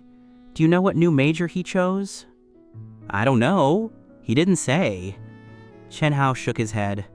"If you want to know, you can ask him yourself. He's in the dorm right now." Fang Ruo was slightly relieved. "Then please call him down. We'll wait for him downstairs." After arranging it with Chen Hao, Fang Ruo sent a message in the group saying that I was back. Chen Hao returned to the dorm. "Cheng Chuan, senior sister Fang and the others are looking for you. They're downstairs right now. Be honest with me. What exactly happened?" "They look really angry. They're probably angry because I suddenly changed my major." I stood up. "I'll go downstairs and clarify things with them." Chen Hao blocked me. "Then why are you changing your major? You clearly loved Professor Tang's class and listened more attentively than anyone else. You were the top student in this major. Is it because of the plagiarism incident from before?" "Don't guess randomly. I don't want to explain. I got tired of it, so I switched to a new one. Why do you need so many whys?" I bypassed Chen Hao and walked downstairs. In front of the men's dormitory building, Fang Ruo and Liu Xiaoyun were there, and Jiboxiao had also come along. Seeing Jiboxiao, my steps hesitated slightly. I really didn't want to go forward. Jiboxiao's overly sweet scent was too strong. I strode forward. "You're looking for me?" Fang Ruo was momentarily stunned. I had always called them senior sister for as long as I had known them, and it seemed I had never addressed them like this. In just 2 days, I seemed to have changed somehow. "We heard you're quitting the team and changing your major." Liu Xiaoyun had an impatient temper and completely ignored my change in address. She immediately started questioning me. "Cheng Chuan, how dare you? Saying you'll quit the team and change your major just like that. Did you ask for our opinion?" I found it laughable. I looked at Liu Xiaoyun calmly. "Quitting the team or changing my major, both are my own business. Why would I need to ask for your opinion?" Liu Xiaoyun was rendered speechless by my retort. I had always been obedient. When had I ever spoken to her like this? Even when I had rejected her past declaration of affection, it was extremely subtle, for fear of upsetting her, and my expression was always flattering. Who was this person now, looking at her with mockery and indifference, as if to me they were just strangers coming to meddle in my business? "Senior student, why are you talking to the senior sisters like that?" Jiboxiao interjected, feigning concern and indignation. "They are worried about you, afraid you'll be tricked into giving up a promising future, which is why they rushed over immediately to persuade you not to be impulsive. Why are you so ungrateful?" Liu Xiaoyun gave Jiboxiao a grateful look, then turned to glare at me with a furious face. "Don't be unappreciative of our kindness. We came to persuade you out of our past relationship. If you insist on destroying that relationship, do you think you can ever go back to Professor Tang's team?" I chuckled to myself. What past relationship? Liu Xiaoyun was a person with a short, impulsive temper who was always self-righteous and never listened to explanations. She was convinced that whatever she decided was right, even if it was wrong, and she would never back down. In the past, their research had taken many detours because of her temper, but in the end, she had always pushed the blame onto me, claiming I hadn't listened to her advice. Now I wanted to show her what I was really like when I refused to listen to advice. I was full of scorn. Who said I was going back to Professor Tang's team? This was the second time Liu Xiaoyun was rebuffed. She felt for the first time that her temper was losing its effectiveness in front of me. Before, whenever she got angry, I would admit my mistake, beg for forgiveness, and patiently coax her. Why had I changed? I was even mocking her. Feng Ruo was getting a headache on the side. her brows furrowing. Chengchuan, don't be impulsive. Is this some kind of joke? You've studied this major for 4 years. How can you just give it up? Have you forgotten what you said before? That you were determined to stand at the top of this field and enjoy the highest honors of the medical community with us? I haven't forgotten. I collected my emotions. I want to reach the top, and I will strive for the highest honors of the medical community. But that doesn't stop me from changing my major. Listen to the jokes he's making. Liu Xiaoyun laughed out loud. Changing your major now, leaving Professor Tang's team and still thinking you'll reach the top? You're too naive. I lost my patience. You guys should go. I've already submitted my withdrawal application, and the change of major is final. I won't be changing my mind. I turned to leave. Jiboxiao was secretly overjoyed. He hadn't expected me to give up so quickly.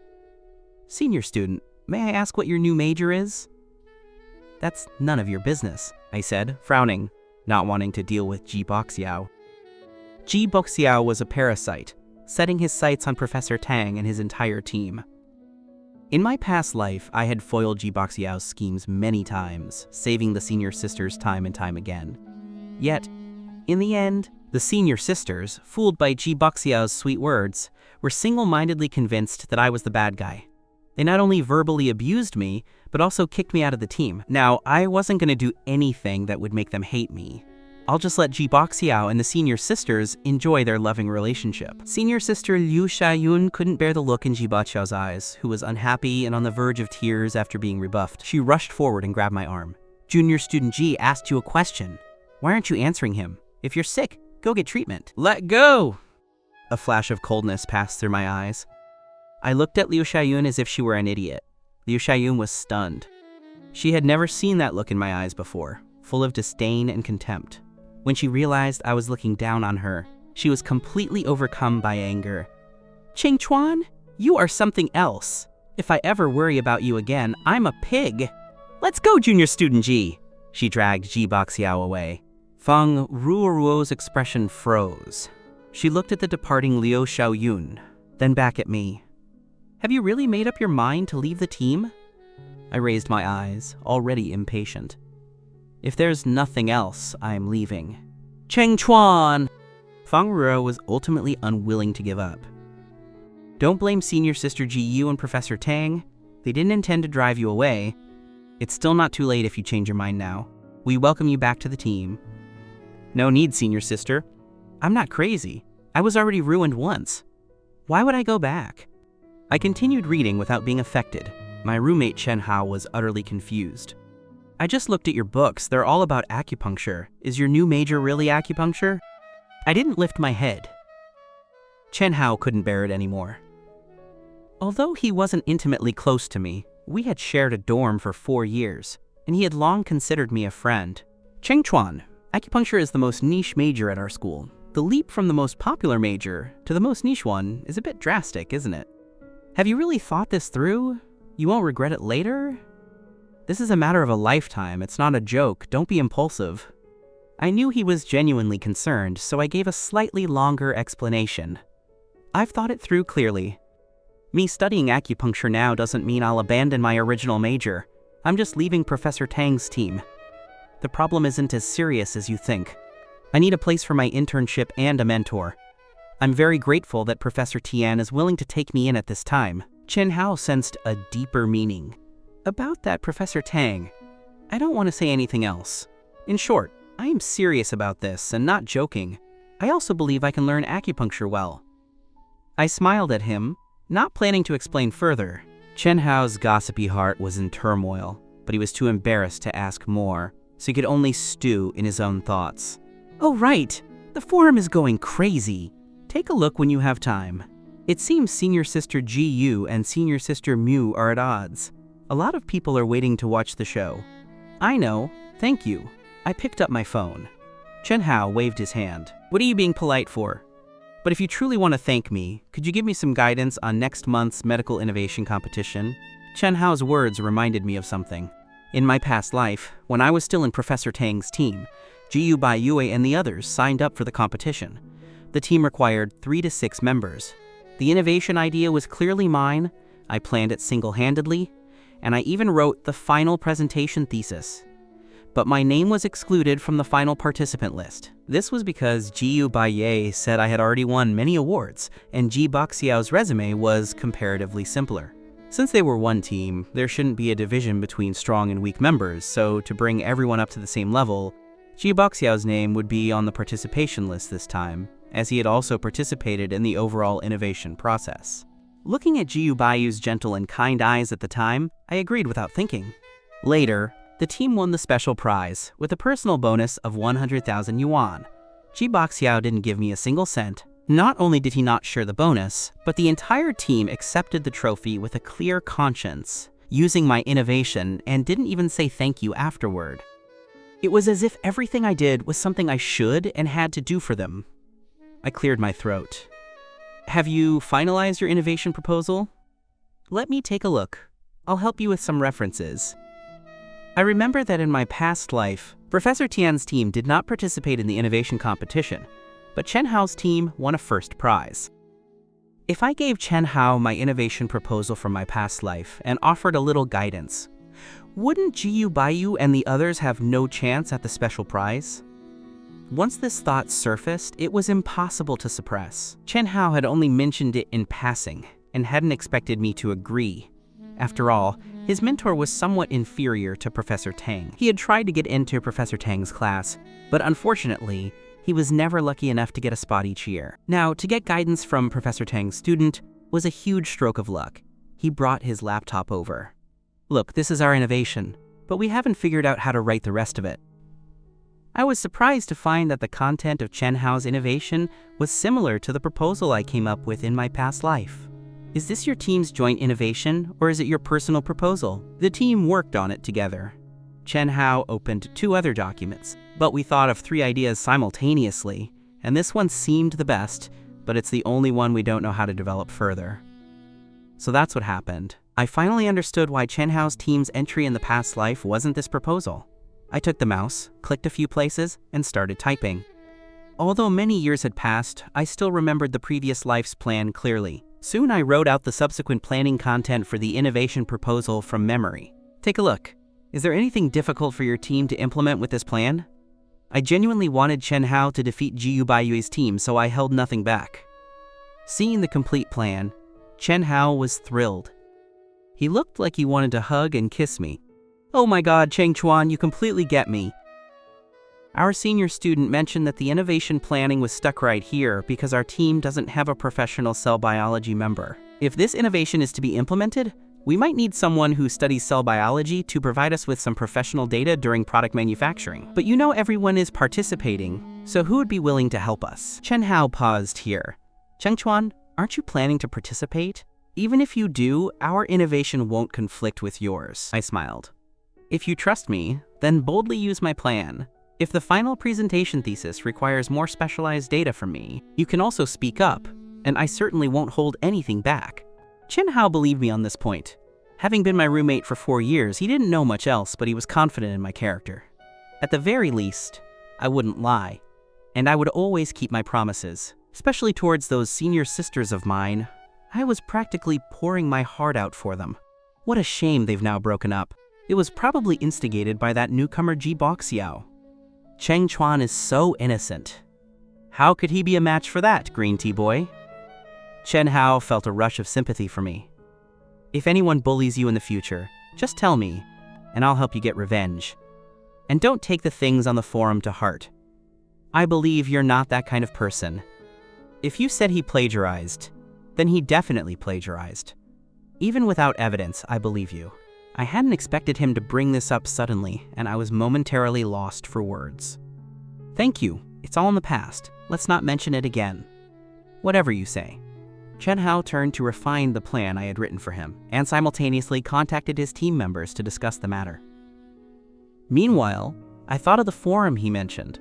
I opened it and realized how heated the online debate was. Following the comments, I traced my way to the main topic, a post publicly announcing my joining of Professor Tian's team. I thought of Muanqing's question to me earlier that day. It seems the poster must be Muanqing. I quickly followed her and continued reading. Most of the alumni commenting on the post were saying I was crazy to abandon a popular major, quit Professor Tang's team, and then choose a super niche major to restudy. They thought I was sick. A small number of alumni praised my courage, calling me a determined and respectable person. Another group of people were speculating about the reason for my withdrawal from Professor Tang's team. The plagiarism incident was brought up again, but it didn't cause much of a stir because everyone's attention was quickly drawn to another campus announcement.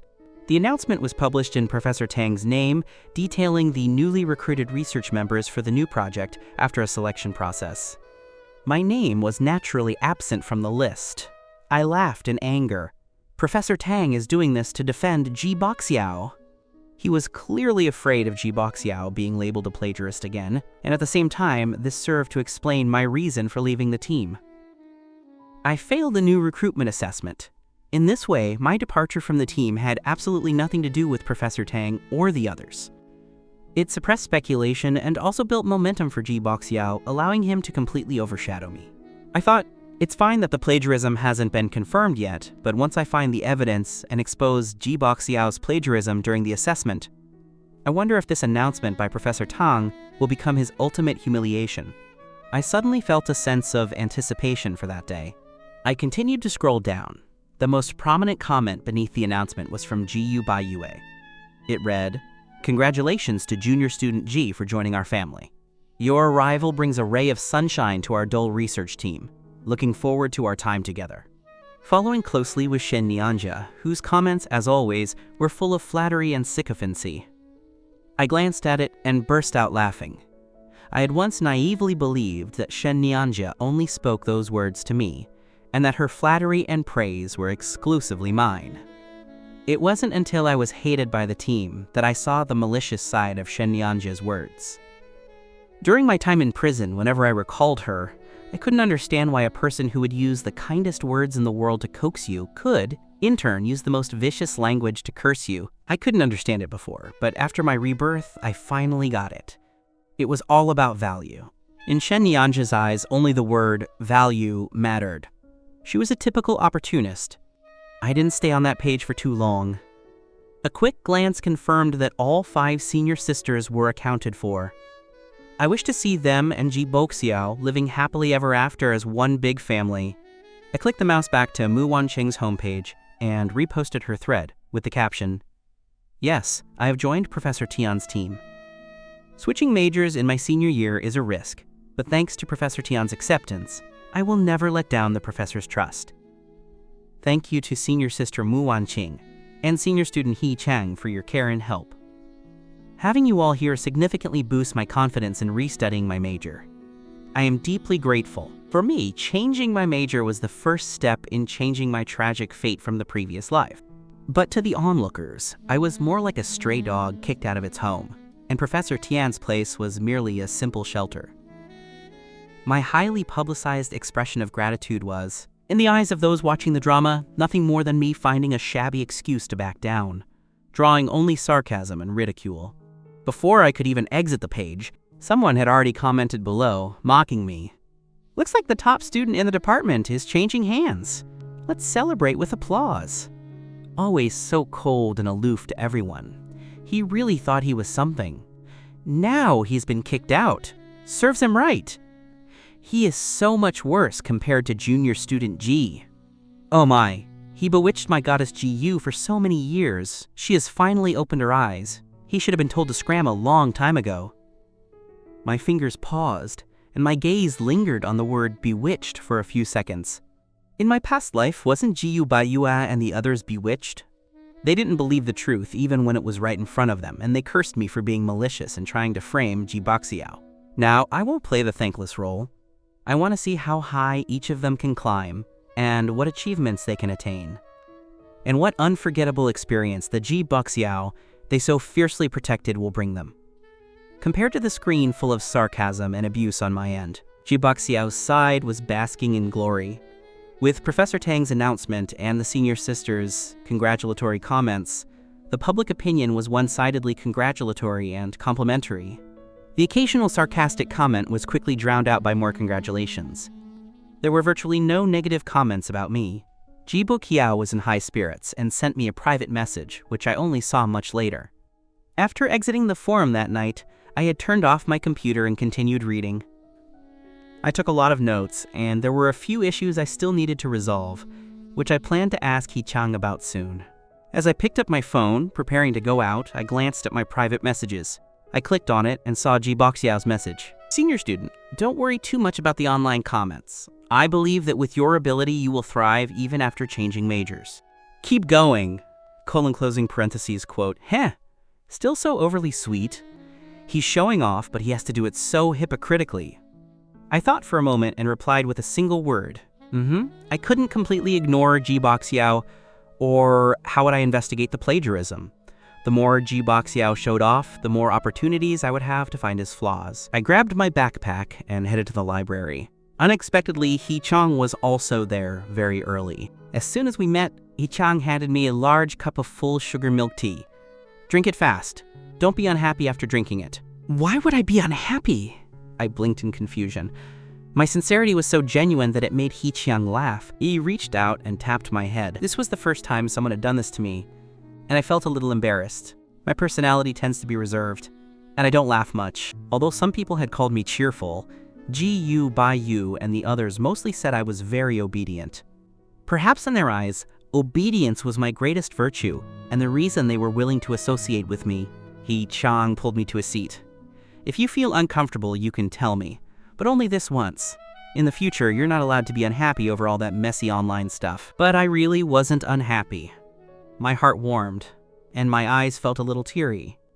I knew everyone was waiting to laugh at me, but I believed my choice wouldn't become a joke. Senior student, I don't have time to be unhappy, I confessed. Chang looked genuinely impressed. 2 years ago, when I first started making a name for myself on campus, Professor Tian's team had already been paying attention. They had even looked through my exam papers and published related papers privately.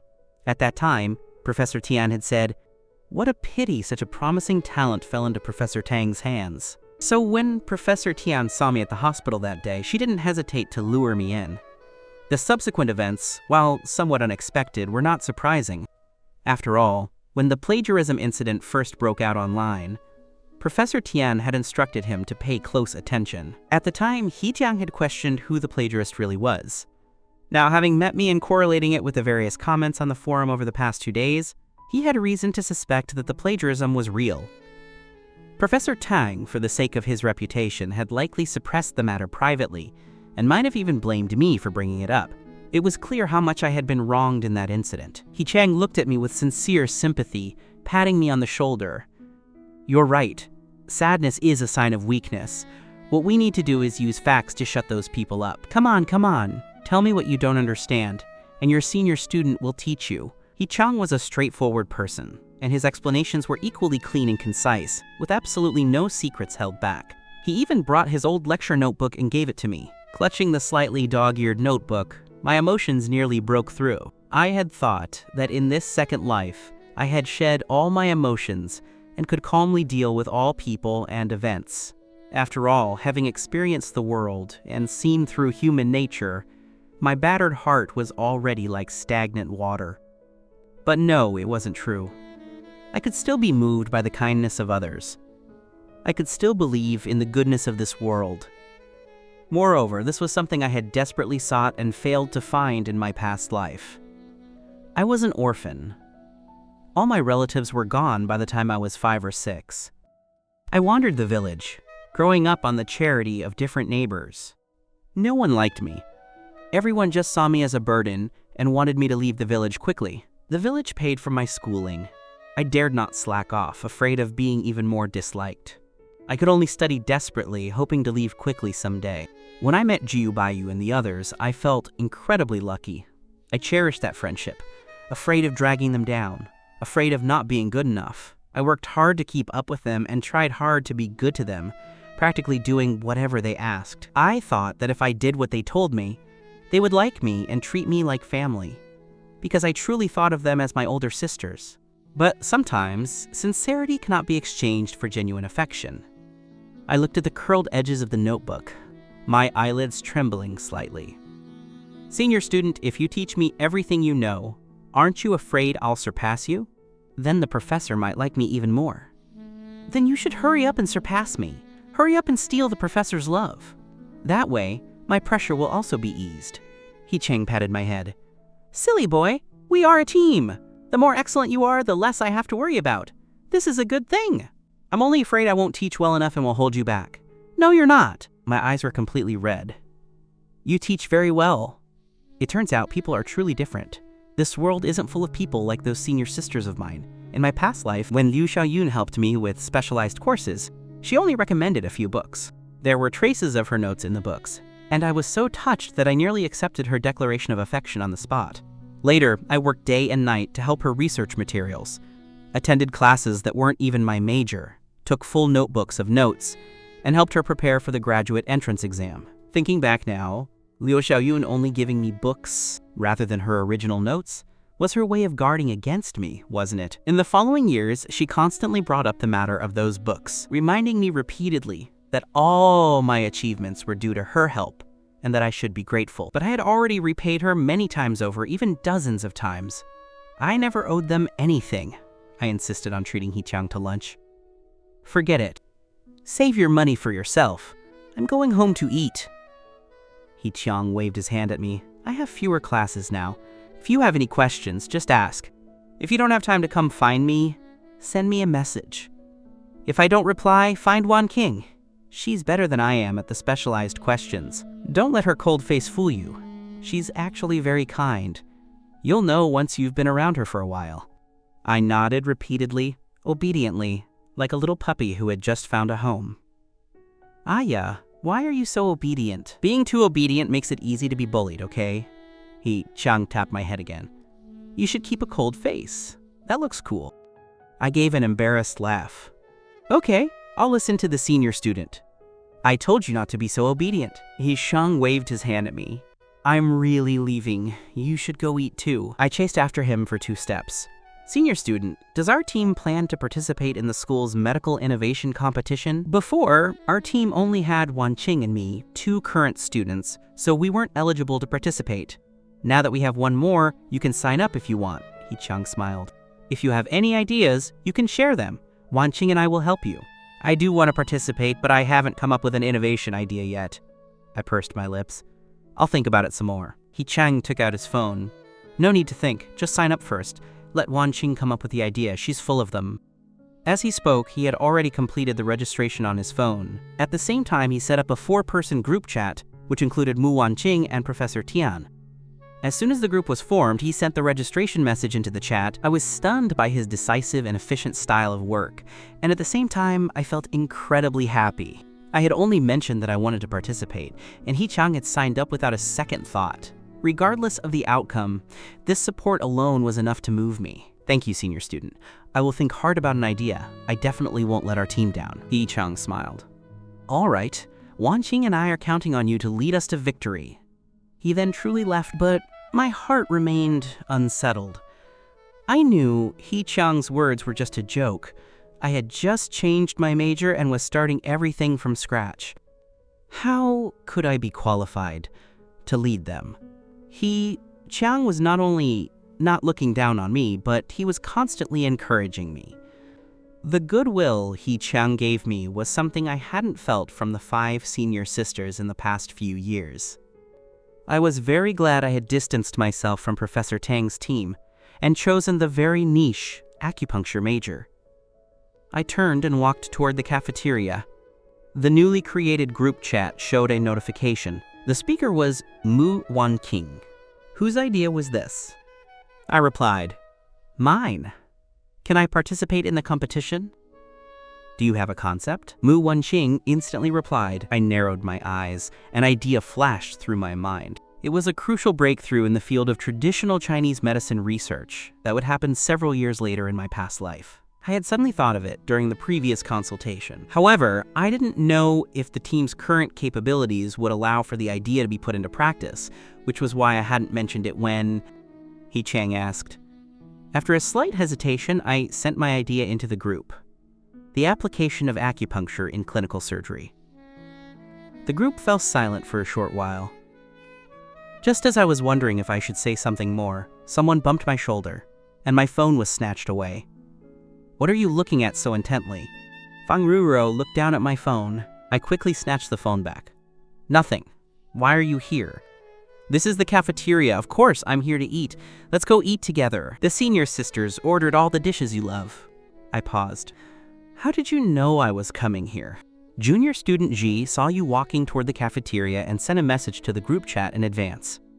He said you didn't reply to his message last night and he was afraid you were affected by the online comments, so he asked us to comfort you properly. A cold sneer flashed across my face. If he means the private message on the forum, I already replied to him. I don't need his worry, and I don't need your comfort.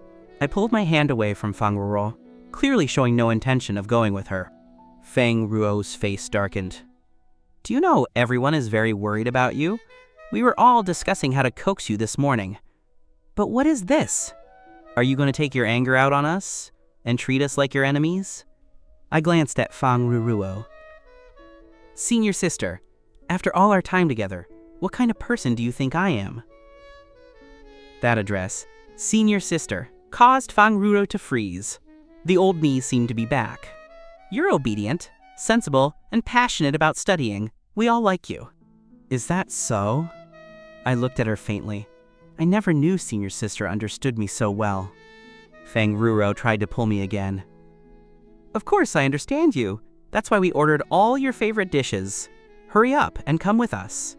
Senior sister Gu and the others must be waiting anxiously. We even ordered an extra bowl of noodles. Do you want to eat it? A sudden figure appeared and knocked Fang Ruo's hand away. Muanqing looked down at me. I reacted almost instinctively. Fang Ruo pushed Muanqing away. Muanqing, what do you mean by this? I'm inviting my junior student to eat noodles. Are you deaf? Muanqing was full of scorn. Fang Ruo watched with wide eyes as I picked up a large bowl of pork rib and wheat noodles, completely ignoring her presence. She could tell that I had no regret, let alone sadness. Didn't I care about the online comments? Was I truly determined to follow Professor Tian? Fang Ruo wanted to step forward and ask me why I had changed so much. Why couldn't I be like before, happily calling them senior sister? Why did I have to become so polite, distant, and even cold? Fang Ruo was angry. As she took a step forward, Muanqing stopped her. Do you know what respect is? I advise you not to interfere in matters between us and Chengchuan. Our relationship is not something you can compare to. Move aside. Muanqing folded her arms. He's eating my noodles, so he has to listen to me. If you want to talk to him, you'll have to wait in line first. Fang Ruo nearly choked on her breath. What kind of absurd reason is that? But she knew she couldn't take me away today. I was no longer the obedient junior student who would come running whenever called. Muanqing sat down across from me and immediately brought up the serious matter.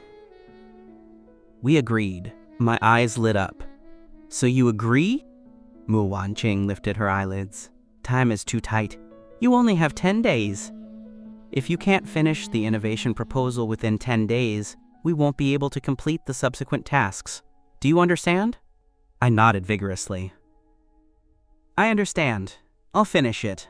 I'll leave the rest to senior sister Mu. I was very happy and ate my noodles quickly, nearly choking again.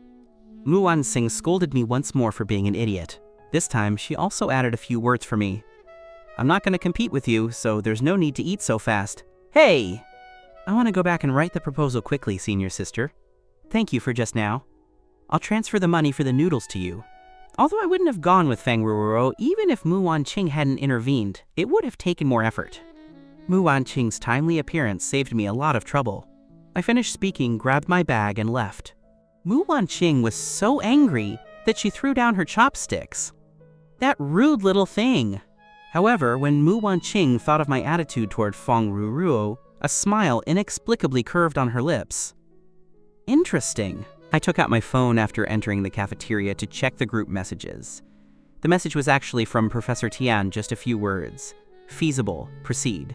In the cafeteria, Fang Ruo returned to her seat with a grim face. Gu Bayou glanced behind her. Where is Chengchuan? He's not coming.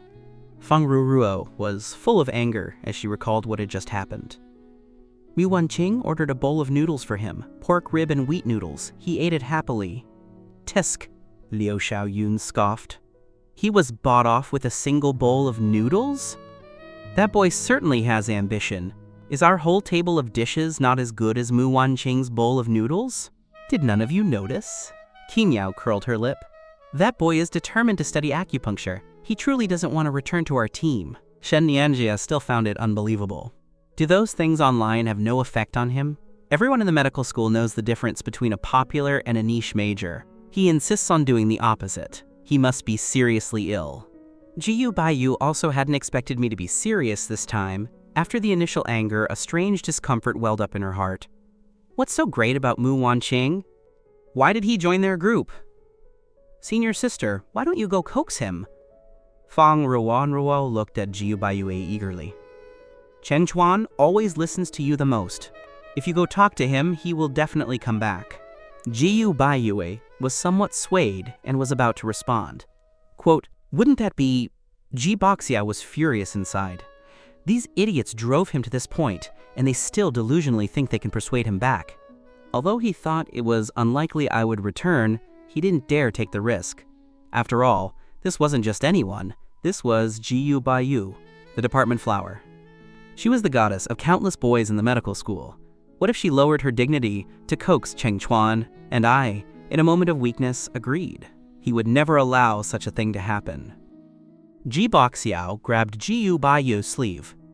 Sister Bayou, have you considered that since this matter has already been made public on the school forum, if you go persuade him now, where would Professor Tang put his face if he found out? If senior student Cheng Chuan truly agreed to come back, wouldn't Professor Tang's assessment become a joke? People would say Professor Tang is biased. Chin Yao glanced at Jiboxiao, then nodded in agreement. If you ask me, since he is insistent on changing his major, we might as well let him have his way. Feng Ruruo's face fell.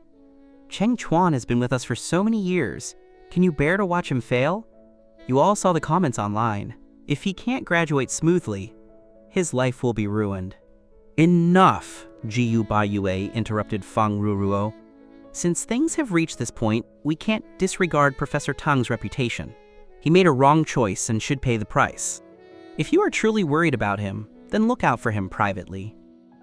Tell him that if he encounters any difficulties in the future, he can always come to us.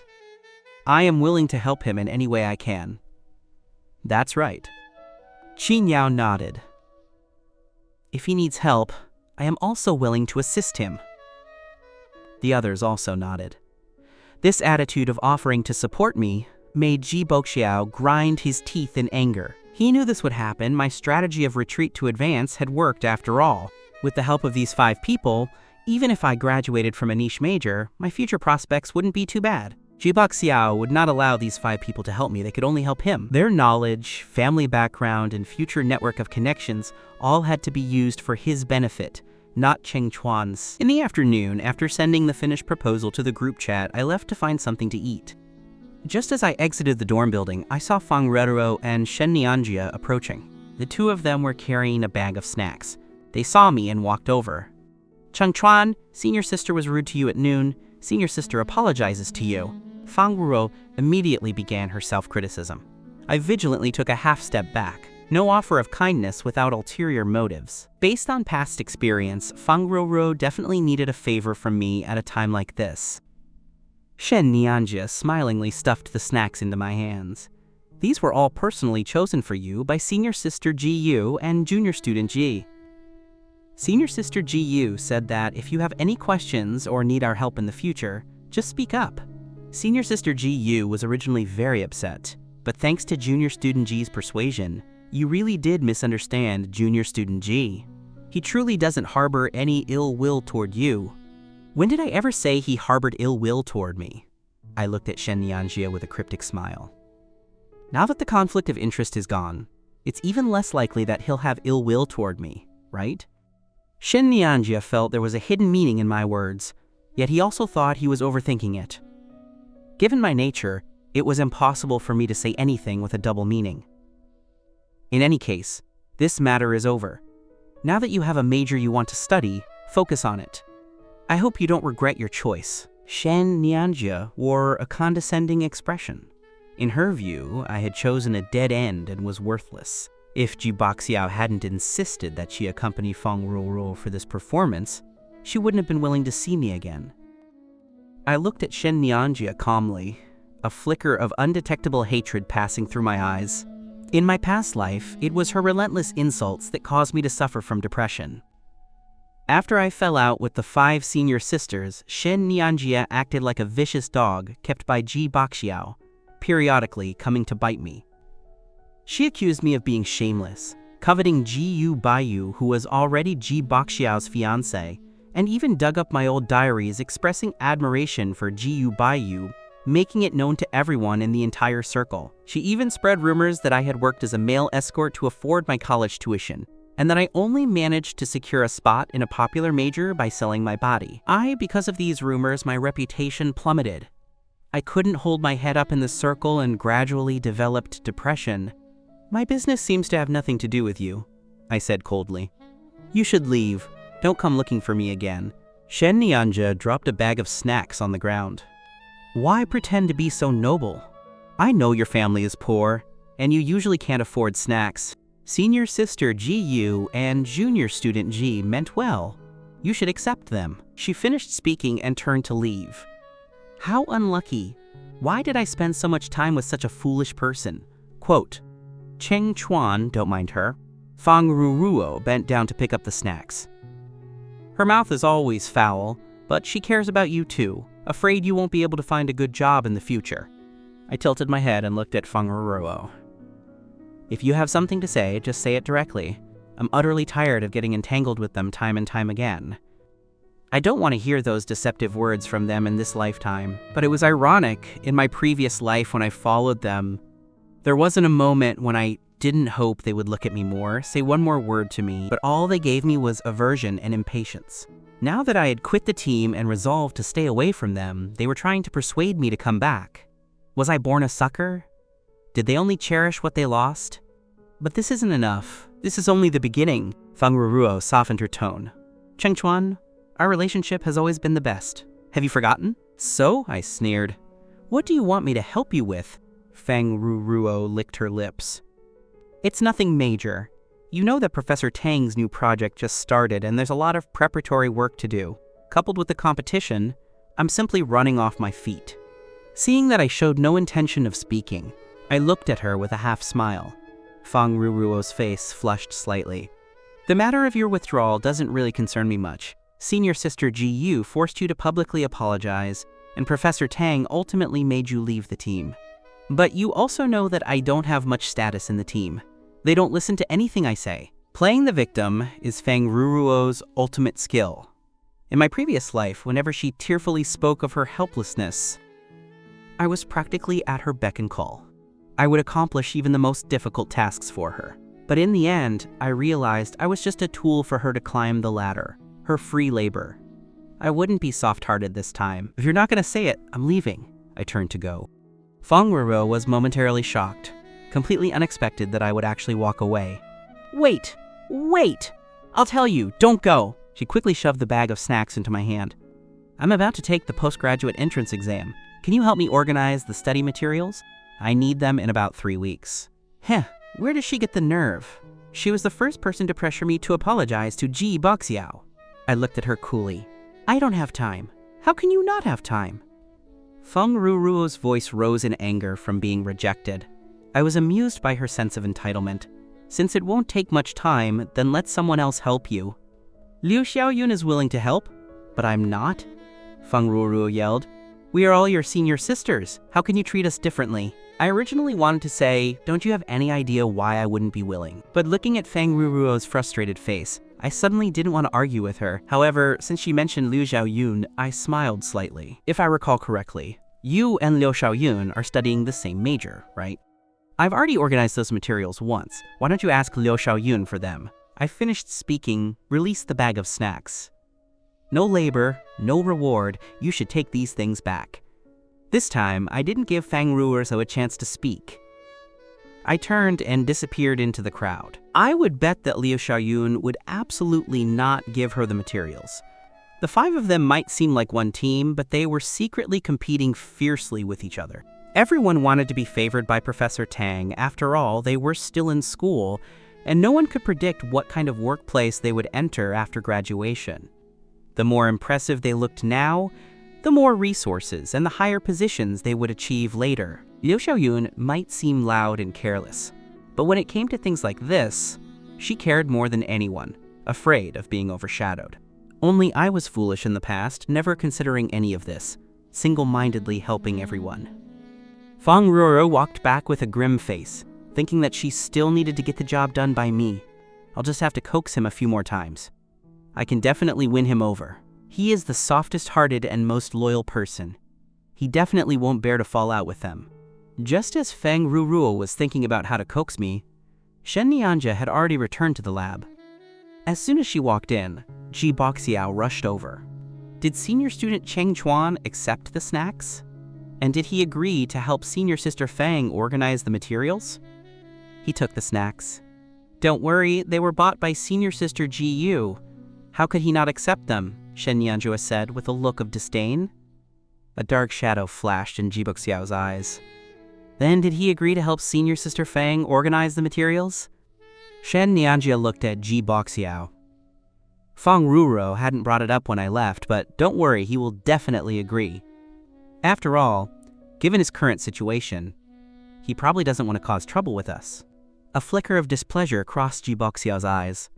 It's a good thing that senior student Cheng Chuan can return and help us now that our team has grown. Even if he can't come back, we need to mend our relationship with him. Since Sister Baiyue asked you to deliver the snacks, she didn't intend to completely sever ties with senior student Cheng Chuan. If this relationship isn't repaired, it will affect everyone's mood, which will then affect the competition and the launch of the new project. Sister Bayou might not forgive you then.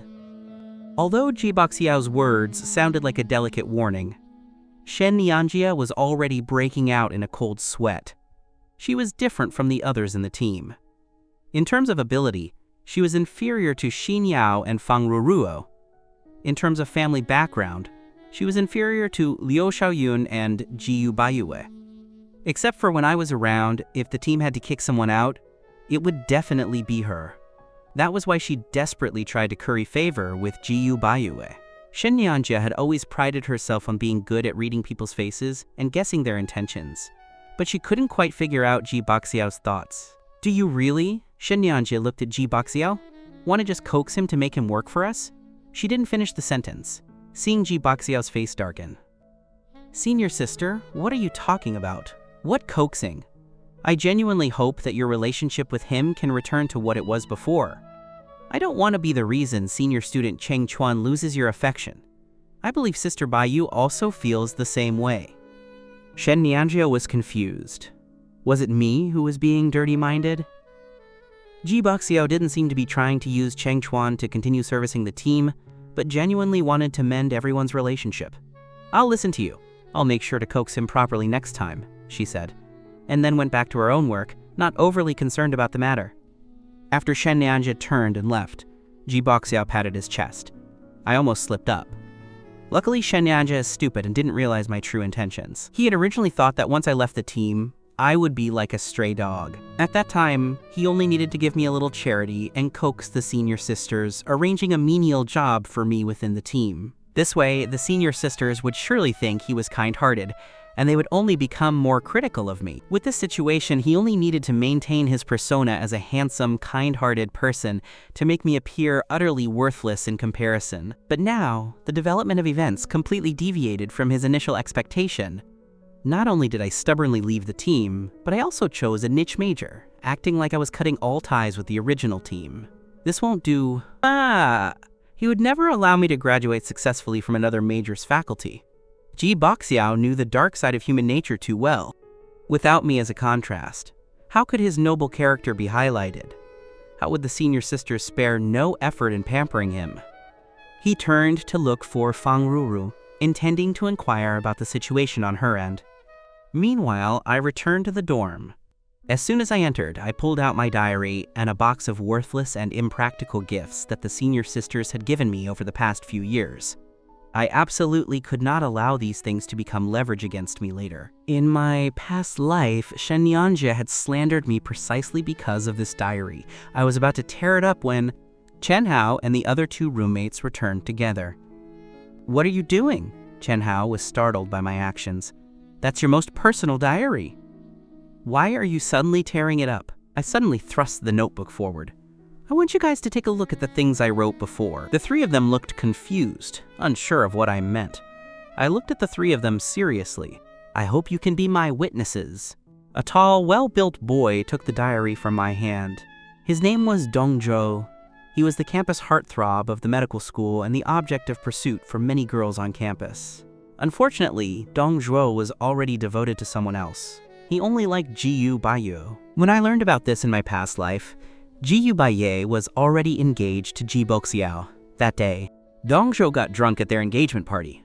Jiboxiao asked me to help send him home. As I helped him into the house, Dongzhuo called out Gu Bayu's name.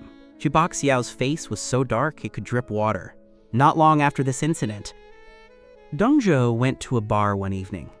A beautiful woman invited him for a drink, but he didn't know the drink was drugged. The next morning, he was inexplicably accused of rape, expelled from school, and stripped of his inheritance by his family. Ultimately, he was so despairing that he jumped off a building. Thinking about it now, the matter was likely not that simple. In my memory, Dongzhuo was a very discreet person. It was most likely Jiboxiao's doing, because Gu Bayou was the key to Jiboxiao's later brilliance and firmly establishing himself in the medical community. He would never allow anyone to take Gu Bayou away. As the campus heartthrob and a consecutive winner of the university's Outstanding Student Award for several years, it was not surprising that Dongzhuo made Jiboxiao feel threatened. My gaze fell on Dongzhuo's face. I thought back to when I first moved into this dorm. I had come from the countryside, and the money the village lent me was barely enough for tuition. I only had a few dozen yuan left in my pocket when school started, and I couldn't afford any daily necessities. When I was in such a predicament, Dongzhuo was the one who gave me all my daily supplies, from towels and toothbrushes to bathing products. He even prepared a bottle of laundry detergent for me. Afraid I would refuse, Dongzhuo simply bought a set for everyone, saying it was his welcome gift for everyone. It took me a month to slowly realize that Dongzhuo had been helping me all along. I always kept this kindness in mind and always treated the guys in the dorm as my brothers, until I joined Gu Bayu's team. But I don't know when it started. The attitudes of the other three people in the dorm toward me slowly began to change. I was single-mindedly focused on the senior sisters and didn't notice this change at all. Thinking back now, that shift was likely related to Dongzhuo's affection for Gu Bayou. Lost in thought, a small portion of the diary had already been flipped through by Dongzhuo. "You don't like senior sister Gu?" Dongzhuo looked up, his eyes filled with undisguised surprise. Quote, "Who said I like her? To this day, I genuinely hadn't developed feelings for Gu Bayou." "No one said."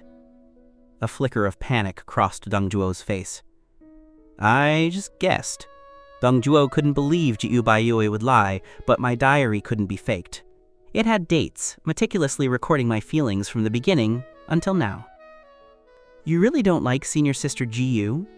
Dongzhuo still wanted to confirm. I nodded. "I don't. It's written in the diary. I only feel gratitude and admiration for her because she helped me when I first entered university and brought me into Professor Tang's team. But that was all before." Dongzhuo breathed a slight sigh of relief. Thinking about his previous misunderstanding of me, he felt truly awful. "I'm sorry. I thought you liked senior sister Gu, so that's why I was suddenly cold to you before." "Wait," I interrupted Dongzhuo. "I just thought of something. You said you confessed to senior sister Gu? So that's why that time you suddenly became cold to me. Was it because the confession failed? Or did senior sister Gu say something to you at the time?" Given Dongzhuo's character, he wouldn't hold a grudge just for being rejected. It must have been something Gu Bayou said. It must have been a misunderstanding by senior sister Gu. Dongzhuo only felt embarrassed thinking about the scene that day and didn't want to mention it again. "Anyway, it's over, it doesn't matter, let's not bring it up." I didn't want to just let it go. I had to let Dongzhuo see Gu Bayu's true face sooner and quickly give up on her, lest Jiboxiao secretly harm him later. After all, Dongzhuo had helped me. It was one thing when I didn't know, but now that I did, I couldn't stand by and do nothing. I grabbed Dongzhuo's hand. "Whether it was a misunderstanding or not, I hope you can explain clearly. Some things might not be as you saw them." Yes. I also think it's better to clarify," Chen Hao chimed in. To avoid misunderstandings that affect our relationship. Remember how good our relationship used to be? It changed after Cheng Chuan joined Professor Tang's team. Chen Hao wouldn't have dared to say this before. I also think it's better to clarify, Zhang He echoed. Originally, it was a good thing that you could join Professor Tang's team, and we were sincerely happy for you. If it weren't for the incident after Zhuo's failed confession, we wouldn't have isolated you. You don't know. Because of this, many people privately said that we were jealous of you, and that's why we stopped hanging out with you. That's a huge injustice. Zhang He's words made me confused. So what exactly happened the day Zhuo confessed? The three of them looked at each other, and finally, Dong Zhuo spoke. After the campus dance that day, I found senior sister Ji Yu and confessed. I had already liked her for a semester. I didn't have the courage to confess at first, but you kept saying she was mild-tempered, friendly, and never lost her temper with anyone. I thought that even if a senior sister like her didn't like me, she wouldn't say anything hurtful. But that day, her exact words were, "I know you. You are junior student Cheng's roommate, that arrogant, overly privileged one. Where do you get the nerve to say that to me? If you had even half the character of junior student Cheng, I wouldn't speak ill of you. Don't rely on being handsome and wealthy to casually bully junior student Cheng. Junior student Cheng will be protected by us from now on. People like you should stay away from him. But you can learn more from him. He would never say such a hopeless thing to me."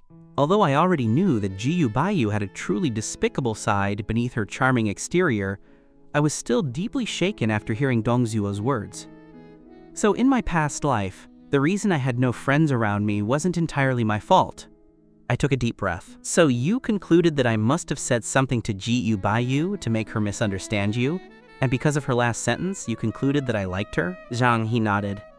I went with Zhuo that day. If Zhuo hadn't stopped me, I would have come back to confront you right away and ask you, when was Zhuo ever arrogant? When did he ever bully you? Why would you slander him in front of senior sister Ji Yu? What are your true intentions? Chen Hao was hearing these words for the first time. He sucked in a cold breath. You should have just confronted Cheng Chuan then. Maybe the later misunderstanding wouldn't have happened. Dong Da took a deep breath, looking up at me. So you really never spoke ill of me in front of Gu Bayou? And you don't like her? No, I shook my head. When I first met you, you gave things to everyone in the dorm and later treated everyone to a meal. I know it was all because of me. I'm not that heartless. You two are both great people. I remember everything you did for me, and I am very grateful. I even once told senior sister Ji Yu that meeting you was a blessing for my past life, and meeting her used up all the luck in my current life.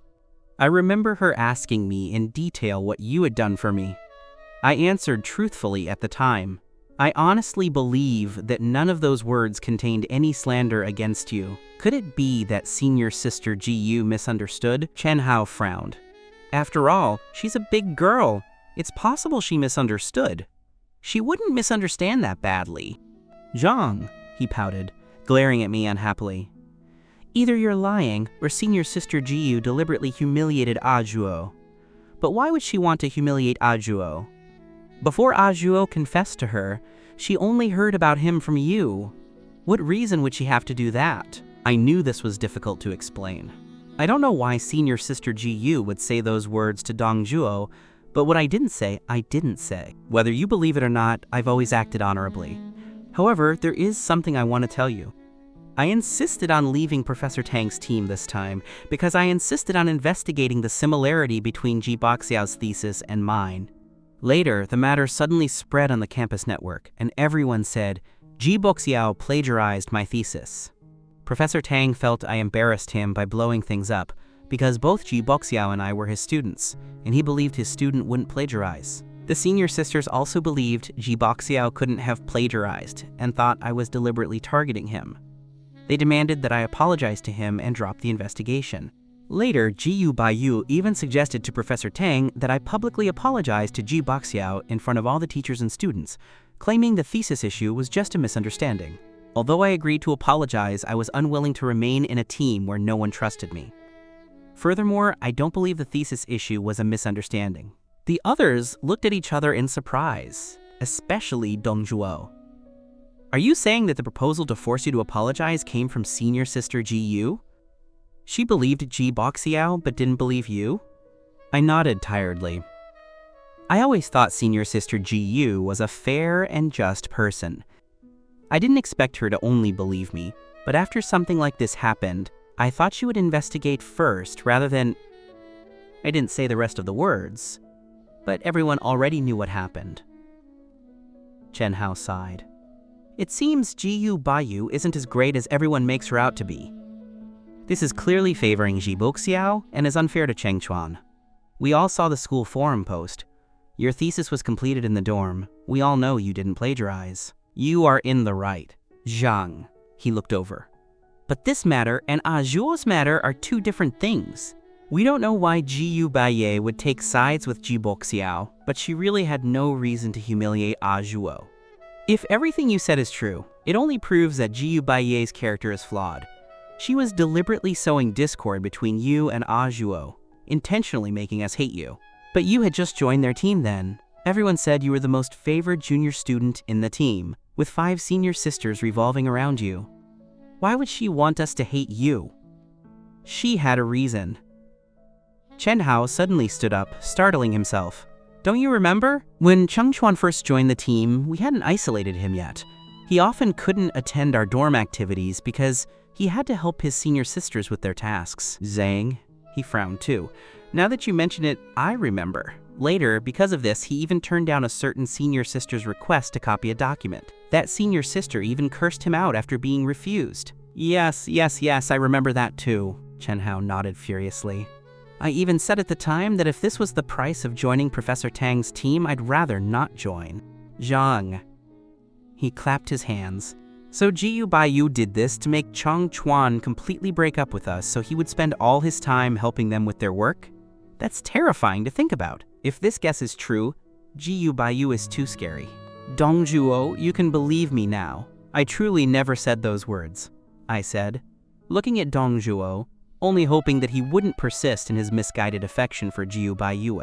She is genuinely not a good person. Dong Zhuo was momentarily confused. He shook his head and took a step back. Since you don't like senior sister Gu, and I believe you wouldn't speak ill of me, but Gu Bayou has always been a person of great stature, a popular figure in our department. Her reputation is excellent. She is humble and courteous. It must be a misunderstanding. It must be a misunderstanding. Dong Zhuo grabbed my hand. I'm sorry. It was my affection that made me jump to conclusions and misunderstand. I should have trusted you more. I shouldn't have been cold, and I certainly shouldn't have isolated you. It's all my fault. Zhuo, don't be foolish. He took my diary from his hand, exasperated. If the person surnamed Gu lied about this, it means she will lie about other things too. A hypocritical liar is simply not worth your affection. I believe that in Cheng Chuan's case, she said those harsh words because of a misunderstanding. If she really is a villain, her true colors will be exposed eventually. I definitely won't like her then, Dongju said, looking at the others. Don't worry, I'm not that stupid. I won't follow this path blindly. It seems changing Dongjuo's fate won't be that easy. I thought the best way now was to let Dongjuo see Gu Baiyu's true face before Jiboxiao set his eyes on him. How about I go with you to confront her? Although I knew Gu Bayou would likely deny it, I wanted to try. Dongjuo refused my suggestion. Let's forget it. I believe you didn't lie to me, so there's no need for a confrontation. Don't you want to know why Gu Bayou said those things? Zhang He looked up from my diary. Having read my diary, he already believed my words. Dongjuo's face was slightly pale as he said, I've said it, that matter is in the past. I was the one who misunderstood Cheng Chuan then. I apologize to him, and from now on, we are still good brothers, Chen Hao and Zhang. He exchanged glances, then both looked at me. They hoped I could persuade Dongjuo. They knew that perhaps only my words would get through to him now, but I knew that even my words might be useless. After all, a person's ingrained perception is difficult to change, whether good or bad. For Dongjuo to completely give up, facts would have to speak for themselves. It seems I need to find a way to expose Gu Baiyu's true face. Okay, we've all read the diary. Are you going to tear it up now? I don't know how much time had passed, but Chen Hao's voice brought me back to my senses. I took the diary. I'm gonna tear it up. It's a farewell to my past self. You should have done that a long time ago, Zhang. He stuck out his tongue. And forgive me for saying this, but while others might think you're leaving Professor Tang's team is a death wish, I think it's a good thing. Think about it. What kind of life have you lived for the past few years? Did you ever eat a meal on time? We'd be going to sleep at midnight and you'd still be rushing to prepare materials. I've never seen any college student study as hard as you. You weren't studying for yourself, you were studying for your senior sisters. I don't know what you were thinking to willingly be exploited for so long. I would have run away ages ago. My eyes were red. I'm sorry, I was wrong before. I only thought that getting into Professor Tang's team was a huge stroke of luck for me. I didn't want to let the senior sisters and the professor down, so I desperately tried to please and obey them. Thinking about it now, for the past few years, I've been treated like a tool, summoned and bossed around by the professor and the senior sisters. They made me do whatever they told me to do. I lost myself, I lost my friends, and I lost my initial ideals and ambitions. Today, I ask you all to bear witness. I am saying goodbye to that past me. I will no longer compromise myself, and I will no longer neglect my friends. I will reclaim my former ideals and ambitions and be a straightforward, fearless person. Good, Zhang. He found a lighter. We're here to help you. We hope you mean what you say. Don't let other things make you neglect the bond we've shared for so many years. I took the lighter. I won't. I mean what I say. If I fail, you should never speak to me again. Not speaking to you isn't enough. Chen Hao tapped me on the head. You better be prepared for us to give you a beating. Zhang He and Deng Zhuo nodded in agreement. Yes. If you ever make an excuse to refuse our dorm activities again, we definitely won't forgive you. The group burst into laughter. Amidst the laughter, I lit the diary on fire and threw the box of once precious gifts, one by one, into the fire basin. As everything turned to ashes, my scarred heart seemed to grow new flesh again. I am alive. Feng Roro returned to the research office, clutching the snacks and looking dejected. Before she even entered the door, she ran into Jiboxiao, who was looking for her. Seeing the snacks in her hand, Jiboxiao's heart sank. Cheng Chuan didn't accept them. If he didn't even take the snacks, it's impossible he agreed to help Feng Ruruo. Senior sister Feng, is senior student Cheng Chuan still angry with everyone? Jiboxiao looked distressed. It's all my fault. It's because of me that he is so heartlessly ignoring everyone. Feng Ruo gritted her teeth. It has nothing to do with you. We misjudged him. I never expected him to be so heartless, turning on us without any hesitation. And here we were, always taking care of him. It seems his guess was right. My current success is entirely due to the care of the 5 senior sisters.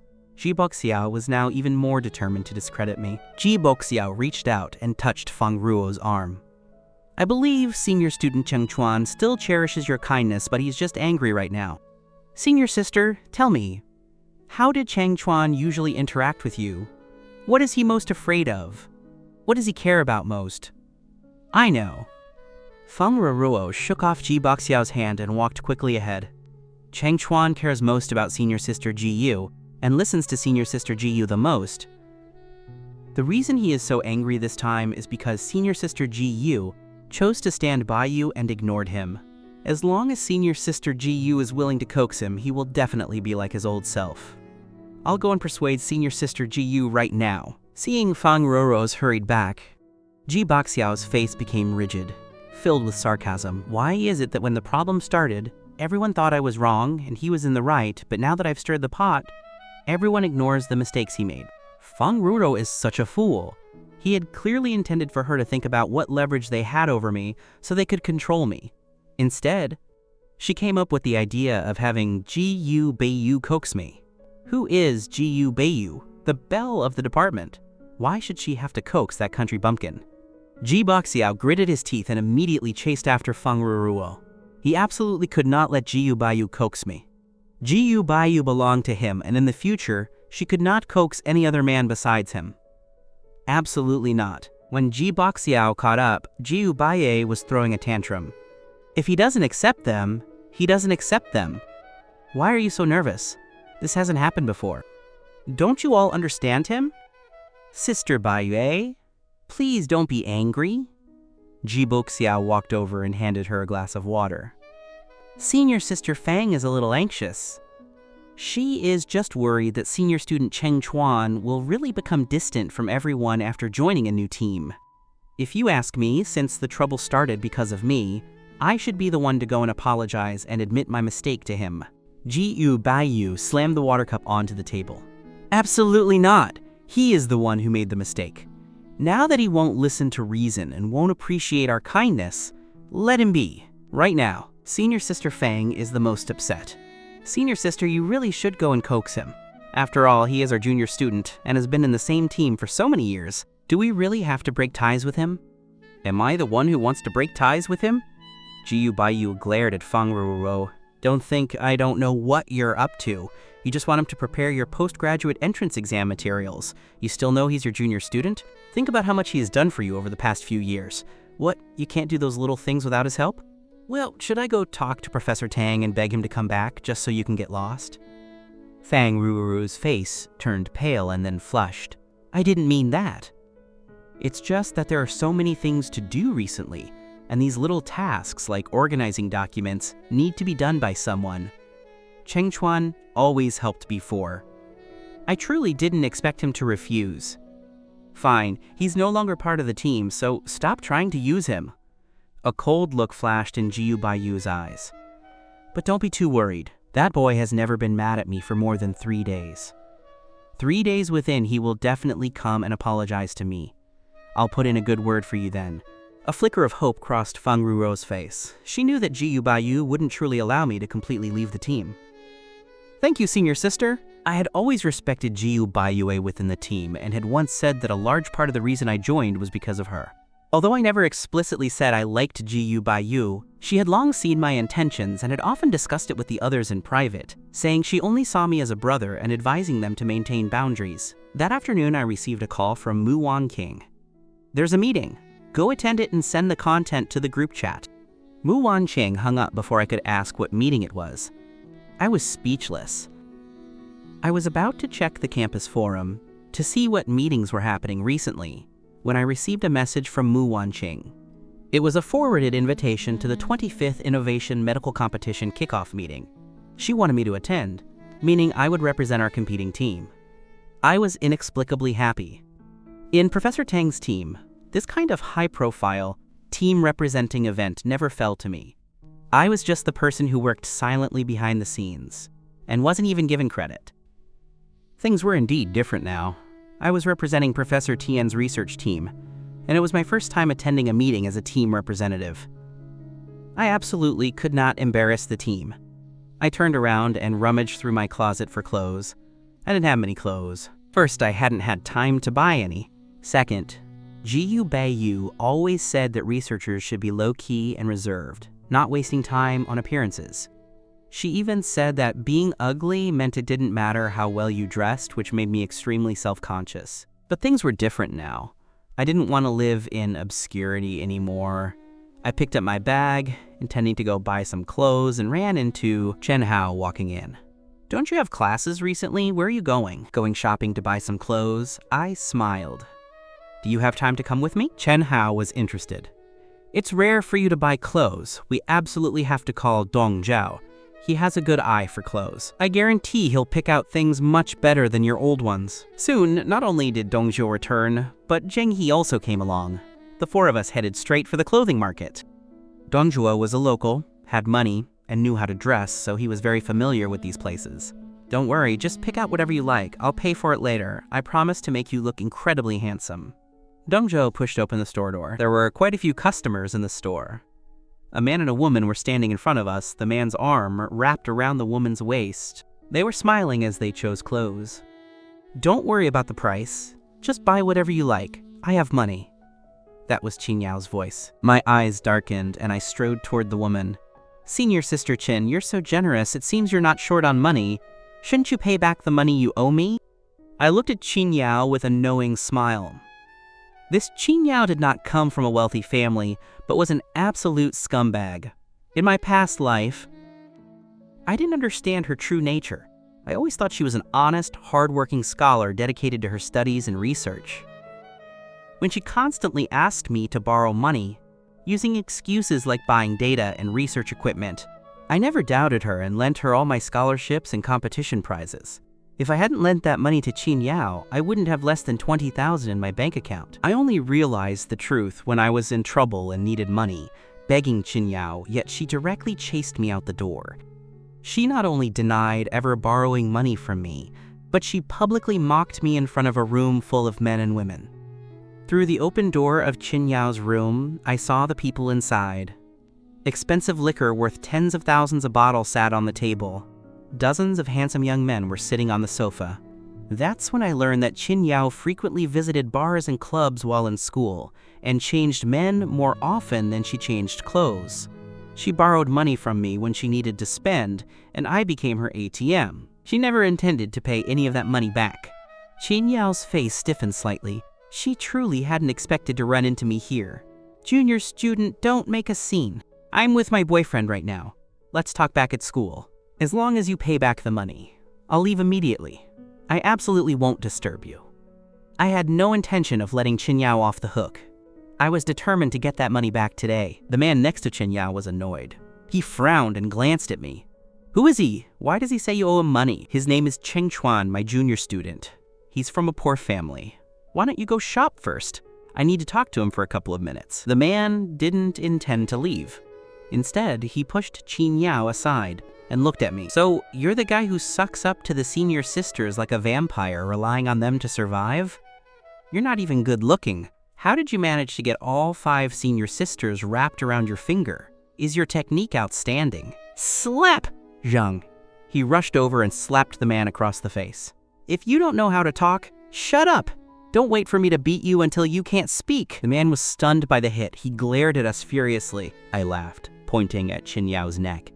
Senior sister, you probably haven't met a real vampire, have you? He'll bite 2 holes in your neck, then slowly suck your blood dry, making it so you can never say those words again. I took a step forward. I still have the messages where you asked to borrow money from me on my phone, including every transfer record.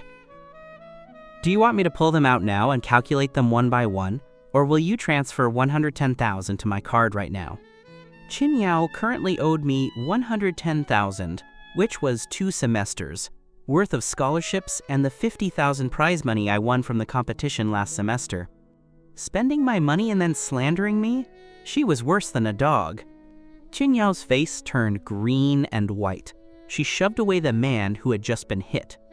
What nonsense are you talking about? My junior student studies well and is hardworking. Even our professor praises him. How did he become so despicable in your mouth? Sure enough, a rotten heart sees everything as filthy. You leave. We're breaking up. The man looked at Chin Yao in disbelief. You clearly weren't like this before. Go, go, go. Chin Yao pushed the man toward the door and followed him out. Don't make me hate you. I grabbed Chin Yao's arm. Senior sister, you haven't paid me back yet. You should pay Cheng Chuan back first. I'll take care of this annoying man for you. Zhang He grabbed the man and pushed him out of the store. Dong Zhou and Chen Hao also seized the opportunity to block Chin Yao's path. Senior sister, our Cheng Chuan is innocent and kind, but he's not stupid. You clearly have money. Are you trying to default on the loan? Chen Hao stood with his hands on his hips. Confronting Chin Yao. Dong Zhuo chimed in. I think senior sister should pay back the money. After all, Cheng Chuan's family isn't well off. He used to have to sponge off a few senior sisters to get by. I believe with this money, he won't have to sponge off you anymore. Chin Yao's face darkened. She turned to me. I've always protected you. Why are you embarrassing me like this? What we have to say? Let's say it in private. She reached out to pull me, thinking I would be soft-hearted. But Chin Yao was wrong this time. I had no intention of giving her any chance. Whatever we have to say, let's just say it here. Dong Zhuo and Chen Hao are not outsiders. I dodged Chin Yao's hand. Chin Yao took a deep breath, her expression growing darker. Stop messing around, Cheng Chuan. Be good. I'm not saying I won't pay you back. I genuinely don't have the money to pay you back. You have money to buy clothes for your new boyfriend, but no money to pay Cheng Chuan? Who are you trying to fool? Zhang He, who had returned, rolled his eyes at her. Chin Yao was losing face and glared at me unhappily. When did you become like this? You really won't give me any face, insisting on settling the score with me right here? Face can't be eaten. I'm not the one who wanted to settle the score, but that man's words just now were too much. I believed I treated the senior sister well, yet I never expected you would talk about me like that behind my back, I said, looking at Chin Yao with disappointment. Since the senior sister looks down on me, then we don't need to interact anymore. Either you pay me back the money now, or I will post the evidence of you borrowing money from me on the school forum. Chin Yao cared most about her reputation. She couldn't allow this to appear on the forum. Chin Yao ground her teeth. We've been in the same team for almost 3 years. Do you really not care about our relationship at all? Zhang He stepped in front of her. Did you care about his relationship with you? You have such nerve. Chen Hao pulled Zhang He aside. Why waste words with a person like this? Just make her pay the money and scram. Our Cheng Chuan will no longer recognize a senior sister like her. Chin Yao's hands were tightly clenched, looking at me in disbelief. When had I ever made her lose face like this? Her gaze swept over Chen Hao and the others, finally landing on Dong Zhuo's face. Isn't this the man who confessed to Gu Bayou and was publicly humiliated? Chin Yao burst out laughing. Didn't you all always look down on Cheng Chuan? Why are you willing to hang out with him now that he's left Professor Tang's team? Cheng Chuan, don't let these people trick you. Only the senior sisters genuinely care about your well-being. We want you to join the country's top medical team and have a bright future. Everything we've done is for your own good. These people will only drag you down. Dong Zhuo was so angry he nearly jumped up and slapped her again. This scum! She steals money and still has the audacity to say she's doing it for others. Good. I've never seen such a shameless person. I pulled Dongju back. I know. So pay me back the money, senior sister. Zhang He and the others couldn't help but laugh out loud. It turns out Chin Yao said all that, and I didn't take in a single word. Good for me. Chin Yao finally paid back the money. Being stared down by Zhang He and the others, she couldn't afford to lose face. Plus she figured out that I might really expose her on the forum. She was about to graduate with her master's degree, and she couldn't let this matter ruin her. Chin Yao slunk out of the clothing store. The more she thought about it, the more unwilling she was. That money was practically her lifeblood. The money she had just repaid to me was temporarily borrowed from Liu Xiaoyun. Since I always told big lies and didn't seem to value money that much, as long as she dropped her pride and coaxed me a few more times and sent me a few professional books, I would surely forget about all this. If that didn't work, she would beg Gu Bayou for help. After all, I always listened to Gu Bayou and liked her. A few words from Gu Bayou could make me lose all sense of direction. That's settled then. I'll go find Gu Bayou later. I had no idea that Chin Yao, after leaving, was once again plotting to get my money. I was staring at the balance on my phone, my mind racing. 2 lifetimes, this feeling was truly long awaited. The joy of having something lost returned was too intoxicating. Thank you all for helping me get this money back. Let's have a good dinner tonight. It's on me. Song? He laughed out loud. Then we won't be shy. Let's celebrate your regaining your true self. While that sounded a little exaggerated, it was the truth. Come on, pick out a few more outfits. Dong Zhuo pulled me toward the clothing rack. After changing out of my dull, deep gray clothes, I looked completely different, as if I was glowing. The others sized me up. Chen Hao clapped his hands lightly. It really proves the saying that clothes make the man. Our Cheng Chuan is actually a handsome guy. I hadn't been this happy in a long time. Making up with my roommates, buying new clothes, and enjoying good food. The key was getting the money Chin Yao owed me back. That feeling of being totally refreshed made me realize this was what living felt like. By staying away from those rotten people, I believe I will live an even better life in the future. The next day, Chen Hao and I arrived at the school's South Auditorium for the Innovation Medical Competition kickoff meeting. Chen Hao was also the student representative for his team in the competition. He told me that the innovation proposal I had helped write earlier was very useful and had been recognized by his team members. Not far away, Jiboxiao and Gu Bayou were talking to several student union officers. I didn't know how Jiboxiao had persuaded Gu Bayou, but the competition representative had been changed from Gu Bayou to Jiboxiao. The only reason Gu Bayou was there was because of her position as president of the student union. Bayue, isn't that Cheng Chuan from your former team? I didn't expect him to look so handsome dressed up. Someone lightly nudged Gu Bayou, signaling her to look toward the auditorium entrance. You must have mistaken him for someone else. Cheng Chuan never wears clothes that fashionable, let alone perms his hair. That can't be him. Jiboxiao looked up and scanned the area, simply refusing to believe that the handsome male student could be me. The person who spoke glanced at Gu Bayou. Seeing that Gu Bayou didn't react, she walked toward me herself. Then assume I made a mistake. I must at least get to know such a handsome junior student. Gu Bayou saw her walking toward the male student and couldn't help but frown. How could the student union have someone so easily swayed by looks? I think I can vote her out in the next student union election. Jiboxiao curved his lips into a smile. Not everyone is like Sister Bayou, who only values character and substance. That senior sister is just an ordinary person. It's not surprising that she would be attracted. Gu Bayue's inherent sense of superiority was greatly satisfied by Jiboxiao's words. That's right, she's not an ordinary person. How could she be so easily attracted by any man? Just then, the senior sister who had left walked back. Gu Bayou, it seems you have times when you misjudge too. That male student is none other than your junior student Cheng. Hearing this, Jiboxiao glared at her in displeasure. Senior sister, please don't talk nonsense. If he's senior student Cheng, he's senior student Cheng. Why do you keep calling him senior sister Gu's? Your words could cause a misunderstanding if heard by people with bad intentions. You are slandering Sister Bayou. By this time, Chen Hao and I had walked over.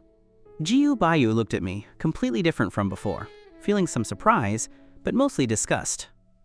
She admitted that I did look much more handsome than before, but I was not some devastatingly attractive guy. It was ridiculous to expect her to be instantly smitten. What kind of handsome man hasn't Gu Bayou seen? What are you doing here? I'm warning you, I have important things to attend to today. I don't have time for your nonsense. If you still want my forgiveness, go obediently apologize to Ruruo and prepare the materials she needs. Gu Bayou believed she had done her utmost. According to custom, the next second, I should be moved to tears, sincerely apologizing to her and agreeing to everything she said. However, the reality was, does she have a serious illness? Chen Hao was stunned. If he hadn't read my diary, just hearing Gu Bayou's words would have made him truly misunderstand whether I was desperately in love with Gu Bayou. It's a pity Dongzuo wasn't here today. I should have dragged him along to see Gu Bayue's self-righteous face. I also found it somewhat funny. I had always wondered why I hadn't seen through Gu Bayu's true nature sooner. I think I finally figured it out right before I died. It was probably because Gu Bayou exploited my insecurities and broke me down. If I had to pick the most frightening of the five, it would be Gu Bayou, the one best at manipulating people. A flash of hatred crossed my eyes. I took over Chen Hao's words. Looks like the illness is quite severe. How can you talk to the senior sister like that? The senior sister is clearly concerned about you. Not only do you not appreciate it, but you insult her.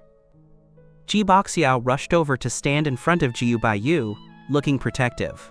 Quote, another sick person, Chen Hao scoffed. I nodded flatly. I didn't realize there were people who would defend an insult. What do you mean?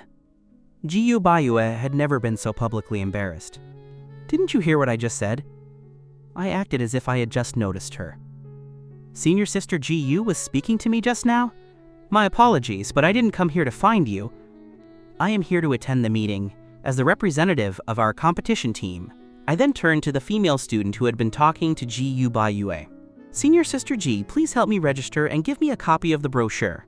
All right, you and your friend come over here. The senior sister glanced at Gu Bayou and smirked inwardly. This was the first time she had seen Gu Bayou snubbed by two junior students. It was strangely satisfying.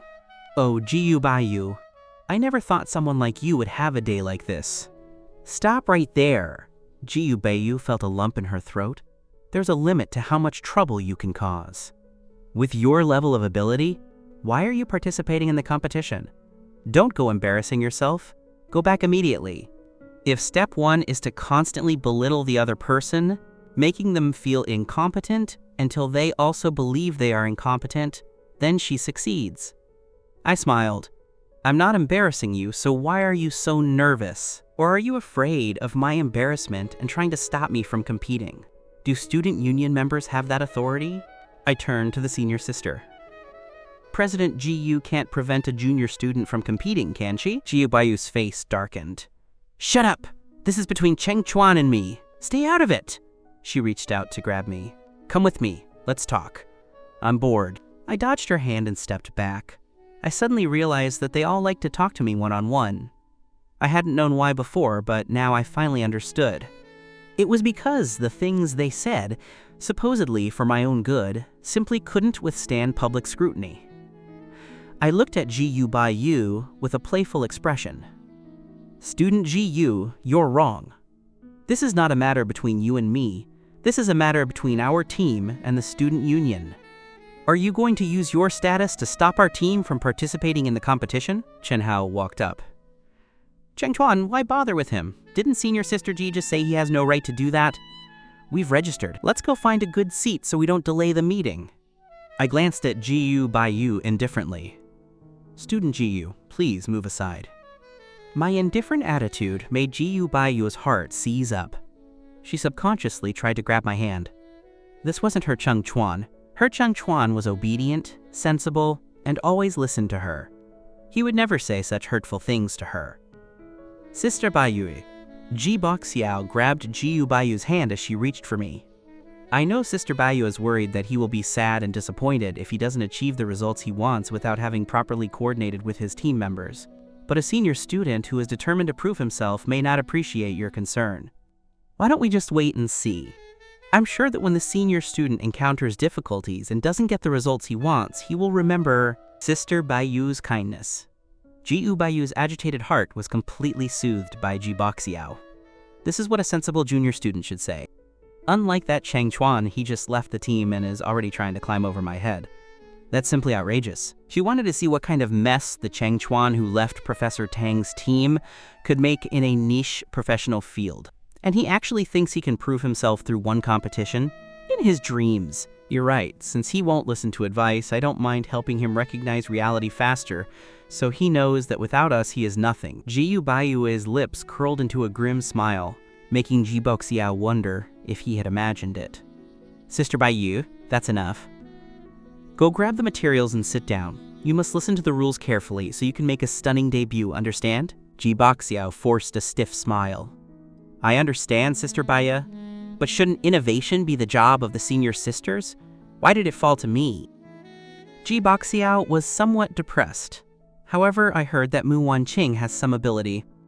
She almost joined Professor Tang's team, but later went to Professor Tian's team and achieved a lot. Now that she's on the same team as the senior student, could she have already figured out the innovation idea for the competition? Maybe she didn't sign up before, because they didn't have enough people.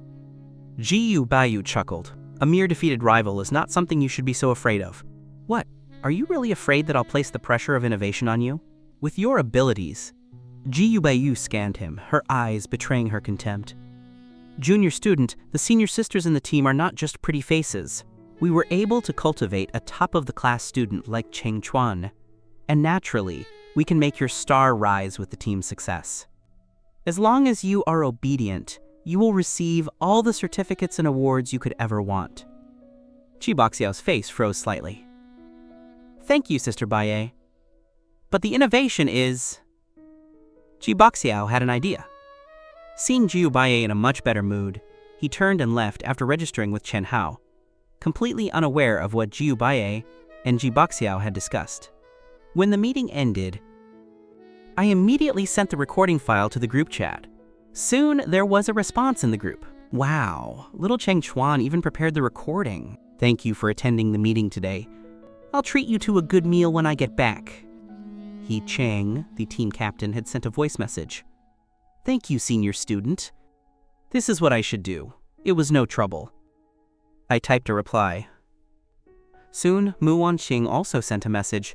I added something to your previous innovation idea. I've sent it to your email. See if you can write the new additions into the innovation proposal. This was followed by another message. If it doesn't work out, don't force it. When we return next week, we can discuss the subsequent implementation issues together. Okay. I put away my phone, the corners of my mouth curving slightly. What are you thinking about? Why are you smiling so happily? On the way back to the dorm, Chen Hao noticed me grinning at my phone and tugged on my arm. I showed him the phone.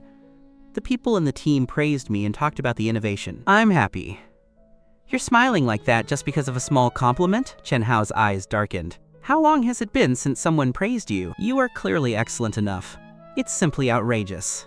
I lifted my smiling face. Well, I have been praised now. I'm happy. Happy, good. Being happy is the right thing to do. Come on, let's hurry back and tell Dong Zhuo about the Gu Bayou incident so he can also be more mindful. The two of us returned to the dorm. Chen Hao grabbed Dong Zhuo's hand to tell him what happened. While I opened my computer and logged into my email, I quickly found the email Muanqing had sent. It turned out they wanted to incorporate nano-robots into acupuncture techniques, using machines to replace traditional manual acupuncture. Since nanorobots were already being widely used in the medical field, mechanizing acupuncture would indeed be a breakthrough innovation. My eyes lit up. I suddenly knew exactly how to write the proposal. Meanwhile, Gu Bayou and Jiboxao returned to the lab where the team members were located. As soon as she walked in, Fang Ruo rushed over. I just saw Cheng Chuan's name on the competition registration website. Did you run into him? Senior sister, did you persuade him? Did he agree to help me? Fang Ruo looked excited. In her mind, as long as Gu Bayou asked, I couldn't possibly refuse. Gu Bayou's face darkened. She didn't want to answer at all. Didn't I tell you he's no longer a member of the team and to stop trying to use him? Why are you still so persistent? Do you really want me to tell Professor Tang that you are incompetent? No, senior sister.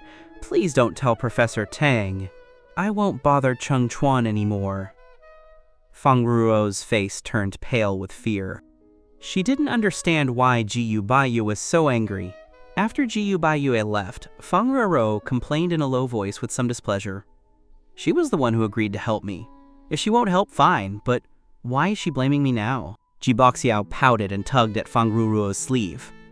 Senior sister, don't blame Sister Bayue. She actually tried to persuade the senior student, but the senior student not only refused to listen, but also said a lot of harsh things.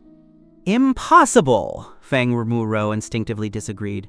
Cheng Chuan would never say harsh things to the senior sister. He always listens to the senior sister the most. Jiboxiao wore a complicated, distressed expression. But he's changed. If you don't believe me, go ask him yourself. But I advise you not to have high hopes. He has truly changed. Even his style of dress is different from before. Forget it, I won't talk about this with you. If you want to go find him, go ahead. It would be best if you could persuade him. I need to focus on the innovation competition. With that, he went upstairs. Jiboxiao returned to his desk. In this lab, aside from the experimental areas, every team member had their own independent computer workspace. He glanced around and saw that no one was paying attention to him. He then clicked on a certain website. When he saw the content of the private message, his face lit up. He quickly copied the content into a document on his desktop. After making a few minor edits and deletions, Jiboxiao stood up and headed straight for Gu Bayou's private office. Sister Bayou, I've come up with an innovation idea. Gu Bayou didn't take it seriously. What is it? The application of nanorobots in the surgical treatment of cellular diseases? Jiboxiao looked proud, thinking that no one would have thought of this innovation. Gu Bayou's eyes visibly brightened. That's actually a good idea.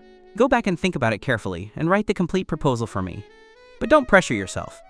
I will send the innovation idea to the team group chat and let everyone write a proposal together. Jiboxiao looked happy. Okay. However, when he left Gu Bayou's office, a dark light flashed in his eyes. How is Cheng Chuan's brain wired? He just joined that niche team and already came up with such a brilliant innovation idea. But niche is niche. If I just modify Cheng Chuan's innovation idea slightly, incorporating our popular elements, I can crush him without any difficulty. Jiboxiao curved his lips. Cheng Chuan, I really should thank you. He could already imagine how incredible my face would look when he stood on the awards podium. Jiboxiao returned to his workspace, intending to log back into the website. Having just the innovation idea wasn't enough. The subsequent implementation plan was equally important. Before he could click on the web page, Chin Yao walked in from outside. Little junior student, could you do me a favor? Go on, what is it? I want to buy a few sets of reference books, but I don't quite have enough money on hand. Could you lend me some? Chin Yao wanted to test Jiboxiao's attitude first. If he was easy to talk to, she could borrow more next time. Jiboxiao chuckled. What is it? What books? I'll buy them for you. No. You just lend me some money. Chin Yao was secretly delighted, surprised that Jiboxiao was so generous. Unlike Cheng Chuan, he even kept evidence when I borrowed money from him. Jiboxiao took out his phone. Is 500 enough? It's definitely not enough, right? I heard from Sister Bayou that a complete set of authentic professional reference books costs several thousand per set. How many sets do you need? How about this? I'll transfer 20,000 to you first. If it's not enough, you can come back to me. Jiboxiao was not short of money. His living allowance alone was tens of thousands a month. Honest people like Chin Yao were best controlled with money, especially the kind she couldn't repay. Later, when he needed help, Chin Yao probably wouldn't mind helping him write a thesis or prepare for an exam. Jiboxiao was very aware of his own limitations. To stay in Professor Tang's team, relying solely on his own learning wasn't enough. He tapped on his phone twice, and soon Chin Yao received his transfer. Chin Yao swallowed. The little junior student seems even easier to fool than Cheng Chuan. Does this mean she has found a new sugar daddy? This time it's 20,000. How much should she borrow next time? Given Jiboxiao's simple and kind demeanor, he probably wouldn't have the heart to ask for the money back, right? Why did Cheng Chuan have to change? If he were still like Jiboxiao, she would have an extra tens of thousands. It's simply infuriating. No, she has to get that money back from him. Chin Yao was genuinely unwilling to repay the money to me. She tapped to accept the money on her phone and looked up at Jiboxiao. I heard you ran into Cheng Chuan at the kickoff meeting. Did Sister Bayou try to persuade him? What was his attitude? Don't even mention it. Jiboxiao sighed, glancing at Chin Yao. Sister Bayou was afraid he'd embarrass himself in the competition and advised him not to participate. He not only refused to listen, but also felt Sister Bayou was trying to harm him, stubbornly insisting on participating in the competition. Sister Bayou thought it was fine to let him participate. It would serve as a good lesson for him. Jiboxiao paid attention to Chin Yao's expression. Seeing her frown, he thought she was worried about me, fearing Chin Yao would secretly help me. He quickly added, Senior sister, Sister Bayou is really angry this time. She said that Cheng Chuan needs to suffer a little before he'll miss how good everyone used to be to him. So you absolutely can't be soft-hearted and help him. Why would I help him? Chin Yao sneered. She would be thrilled if he were miserable. Then she would have a chance to get that money back. But Cheng Chuan is not even listening to Gu Bayou's words. He's probably really going to break ties with them. If I provoke him, will he expose the matter of me borrowing money? After all, he still has the evidence. It looks like I need to find a way to delete that evidence. Jiboxiao saw that he had achieved his goal and didn't say anything more. Chin Yao, having received the money, also kept quiet. The two of them, preoccupied with their own thoughts, began to work on their tasks. I was busy writing the new proposal. After finishing, I realized no one was in the dorm. I threw the new proposal into the group chat and decided to go get something to eat. I picked up my phone and saw a message in the dorm group chat. It was from Chen Hao. Professor kept me after for a meeting tonight, so I don't have time to go to the dining hall. Could some kind soul pack me a drumstick and rice meal from the cafeteria? Then a message from Zhang He. I'm still at the hospital. I don't know what time I'll be back. Ask Dongzhuo and Cheng Chuan. I looked at the time. The message was sent an hour ago. I felt embarrassed. I didn't know why I hadn't heard the group message. Looking closely, I realized I had muted the group. I remembered how lively our dorm group chat used to be. Later, after I joined Professor Tang's team, the messages were always ringing. Professor Wang had once scolded me in public, telling me to silence my phone every time I entered the research lab. Later, because my phone was on silent, I missed Gu Bayu's call and was scolded again. Finally, I had no choice but to mute several group chats. As a result, my relationship with my roommates grew distant, and the group chat became quiet. Now, seeing the messages in the group, I was truly touched. That long-lost warmth returned. Just as I unmuted my phone, Dongzhuo's message popped up. I'm bringing some back for myself. Bring a portion for Cheng Chuan, too. He's probably still writing the proposal and hasn't seen the message. He surely hasn't eaten either. A smile spread across my lips, and I poked the phone screen. You're right. I was writing the proposal. Just finished and saw the message. Thanks, Brother Dong. Waiting for my meal. I worked for a bit and then planned to go to the bathroom to take a shower. Just as I changed into my pajamas and came out, the dorm door was pushed open. Dong Zhuo walked in. You must be hungry, right? Come and eat. Zhang He and Hao Zi will be here soon. I stepped forward and took the food from his hand. Aren't they in a meeting or working overtime? Hao Zi said his professor had a sudden moment of conscience and ended the meeting early. Zhang, he seems to have swapped shifts with someone. Don't worry about it. Just come and eat first. I moved the table out and arranged the food. Okay, then I'll wait for them to come back and eat together. I'll take a shower first. I have something to tell you later. Dongzhuo grabbed his clothes and went to the bathroom. As soon as he went in, Zhang He and Chen Hao walked through the door. The few of us sat around, eating the grilled skewers on the table and chatting. Have you heard about anything going on at school recently? Chen Hao and I were in the same predicament. No, why? Something big happened? Not the competition. Something else. Zhang. He shook his head. I heard it at the hospital today. They were talking about someone passing away. Many doctors at the hospital took leave and didn't show up, and quite a few teachers from our school are absent too.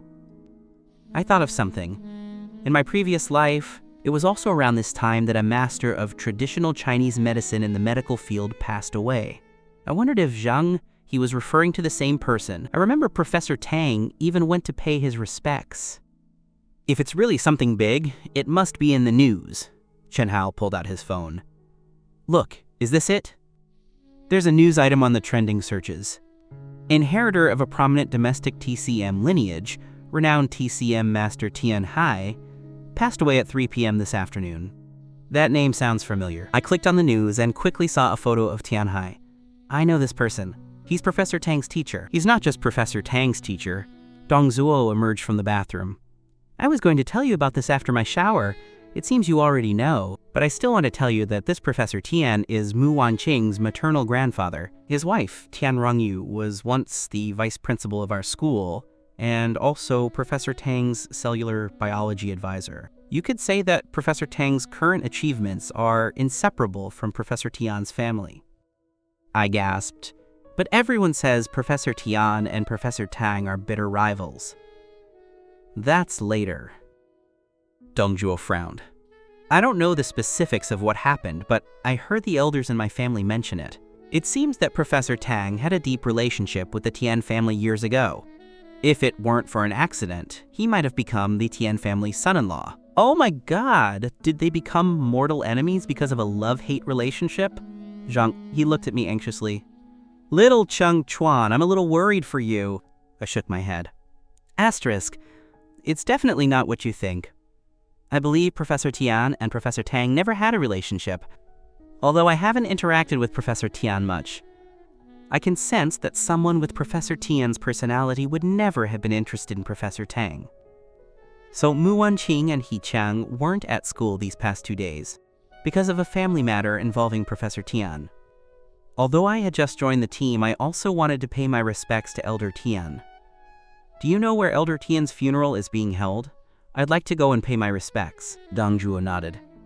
I know, I'm going tomorrow too. You can come with me. The Dong family was a generational medical family, with deep-rooted connections similar to the Tian family. They were considered part of the same social circle, and other prominent families in that circle, such as the Ji and Jiyu families, were slightly less influential than the Dong and Tian families. The next morning, I chose a black outfit and went with Dong Zhuo to the Tian family residence.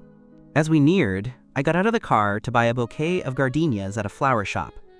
I might have to go to the Dong family's side later. Can you manage on your own? Dongzhuo asked, looking at me. I nodded. I can manage. I won't stay long, just a quick look, then I'll leave. You don't need to worry about me. The Tian family home was large. After entering, Dongzhuo and I parted ways. Many people from various circles came to mourn Elder Tian. There were quite a few people in the courtyard and the main hall. The main memorial hall was set up in the front courtyard. People lined up to offer their condolences. I took a deep breath, holding the flowers, and walked toward the end of the line. Why are you here? A stern voice sounded in front of me. I looked up and saw Professor Tang. His expression was cold, as if he was extremely displeased with me. I'm here to pay my respects to Elder Tian. I looked at Professor Tang without subservience. In my previous life, I never dared to look Professor Tang in the eye. I always felt that with my academic achievements, I wasn't worthy of being his student and was afraid to see the disappointment in his eyes. But now, seeing those eyes that were clearly dissatisfied with me, I didn't feel disappointed. Instead, I felt a sense of relief, as if a long-held wish had been granted. What right do you have to be here to mourn, Elder Tian? Don't make a spectacle of yourself here. Go back immediately. I suppressed the hatred and resentment in my heart and looked at Professor Tang calmly. This is the Tian family's event. Professor, you don't seem to have the right to say that to me. Moreover, I am now Professor Tian's student. There's nothing shameful about me coming to mourn my teacher's father. Professor Tang seemed not to have expected me to talk back, let alone with such an indifferent attitude. Shocked, he grew even more displeased with me. I knew you weren't a good person all along. You usually wear shabby clothes and pretend to be pathetic in front of your senior sisters, making them protect and pamper you. Now you're trying to use the Tian family for your own benefit. Do you really think you're very smart and can fool everyone? I'm warning you. Spend less time on scheming and more time studying. No medical research is successful purely through scheming. Is wearing poor clothes now a crime? I was speechless. Besides, when did I ever pretend to be pathetic in front of my senior sisters, and when did they ever pamper me? I took a deep breath and looked at Professor Tang with a meaningful expression. Then I wish Professor success in every research project in the future, and I hope the senior sisters achieve even greater things. In my previous life, if it hadn't been for me, the senior sisters, research would have stalled at the bottleneck. How could they have achieved their later brilliant success? I wasn't smooth, nor did I know how to scheme. After graduating, while Gu Bayou was busy inheriting the family business, Fang Ruoro was trying everything to stay in Shenzhen. Chin Yao was selling her research papers due to debt. Shen Nianja was currying favor with the powerful, and Liu Xiaoyun was drinking and having tantrums. Only I stayed in the research lab day after day, wholeheartedly conducting experiments, breaking through medical problems again and again. Did Professor Tang not see all this, or did he deliberately ignore it due to prejudice? And what is the mentality behind his current self-righteous and sanctimonious lecture? Professor Tang saw that I had no intention of leaving, and had even joined the line to pay my respects. His old face darkened several shades, and his gaze grew increasingly cold. Cheng Chuan, you truly don't know what's good for you. The Tian family is not a circle that someone of your background can enter. Do you really think that by showing up to mourn, the Tian family will consider you one of their own? And that you'll smoothly graduate and achieve greater success than the members of my team? Asterisk, asterisk. I understood a little now.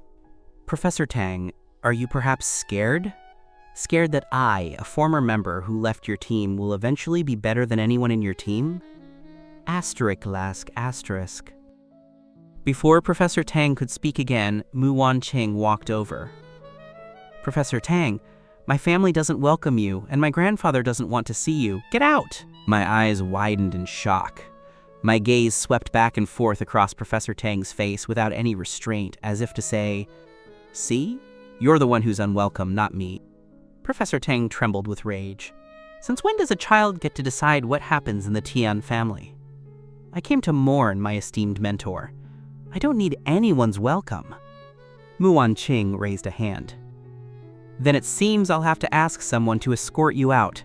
As Muanqing beckoned, two men in black suits started approaching. Professor Tang's old face completely lost its composure.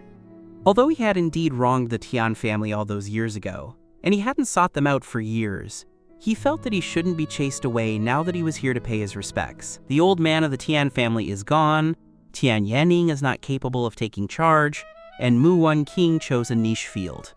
The Tian family is probably doomed. This girl actually dared to humiliate me. Just you wait. I'll get back at her someday. You don't need to trouble yourself. I'll leave now. I only hope that when you meet your grandfather in the future, he won't blame you for this, Professor Tang said, gnashing his teeth at Muanqing. This old bastard has a malicious mind. This was essentially cursing Muanqing to die young. I pursed my lips. Whether he blames her or not, Professor Tang will have to find out first.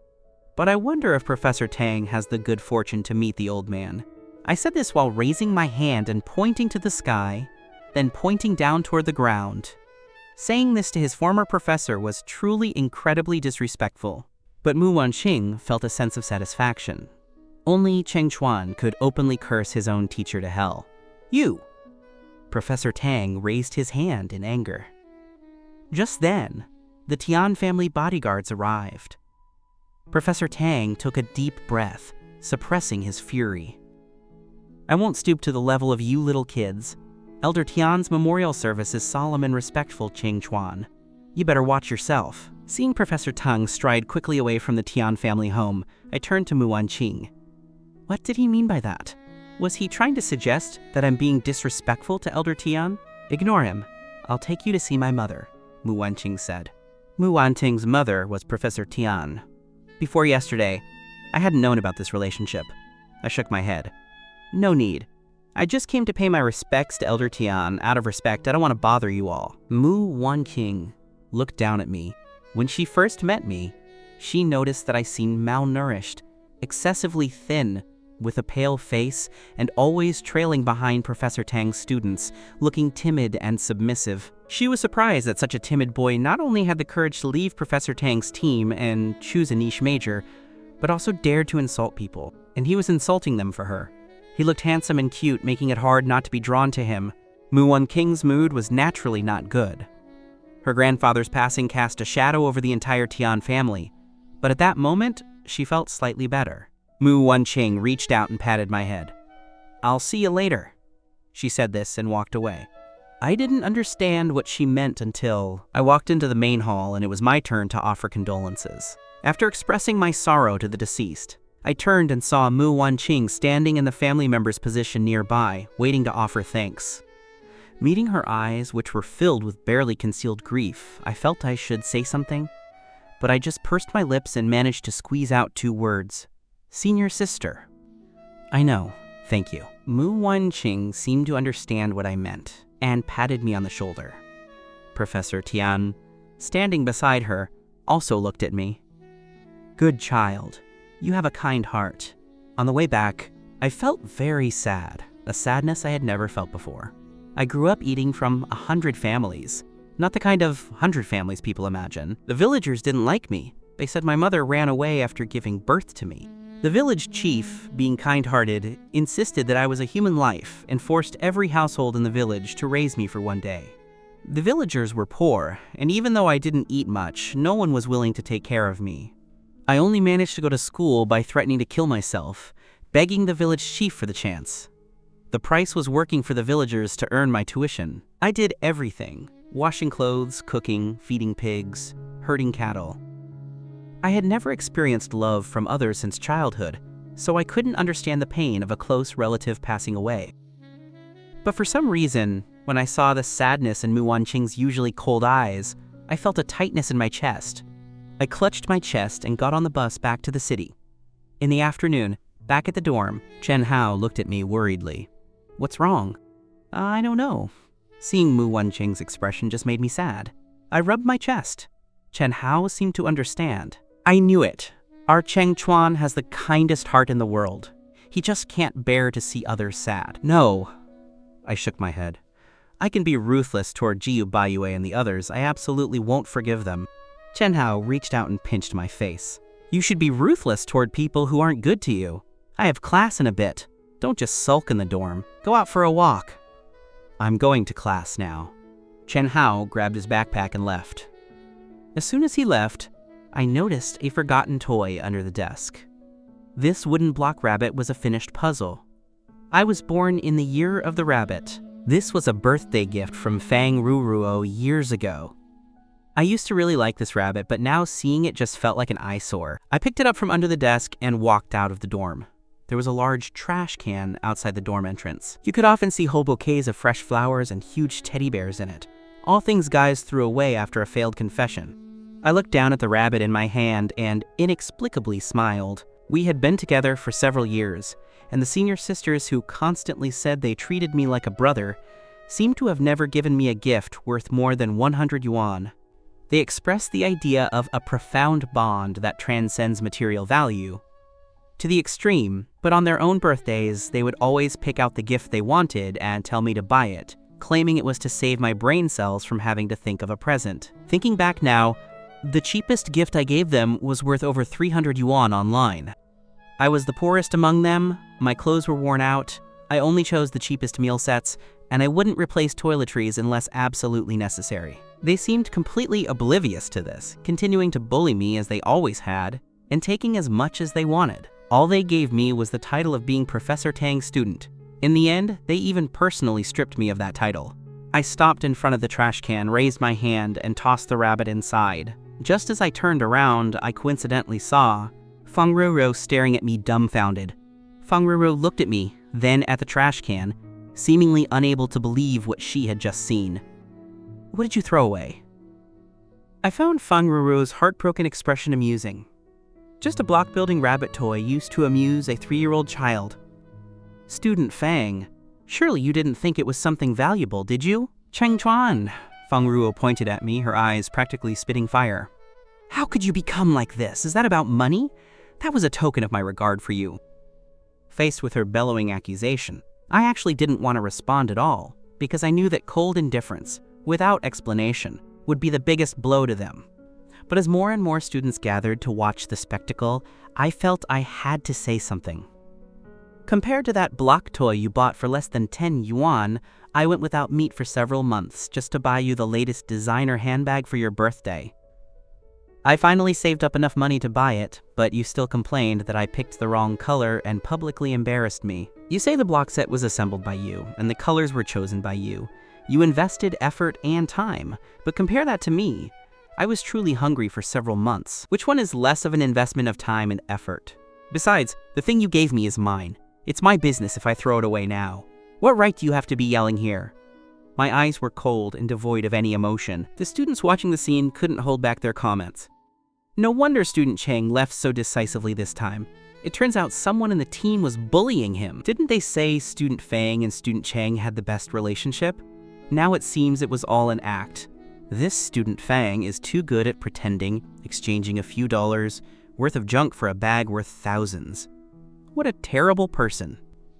Since it was the entrance to the male dorm, most of the onlookers were male students, and they mostly empathized with me, instantly making Feng Ruo seem worthless. Feng Ruo was driven mad with anger.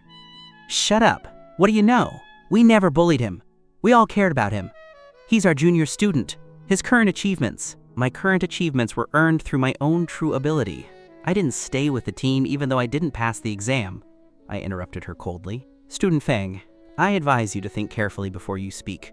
Don't slander Professor Tang's reputation." Feng Ruo's face turned white, immediately feeling a sense of dread. She had been so angry she got carried away, almost implying that all my past achievements were due to their help.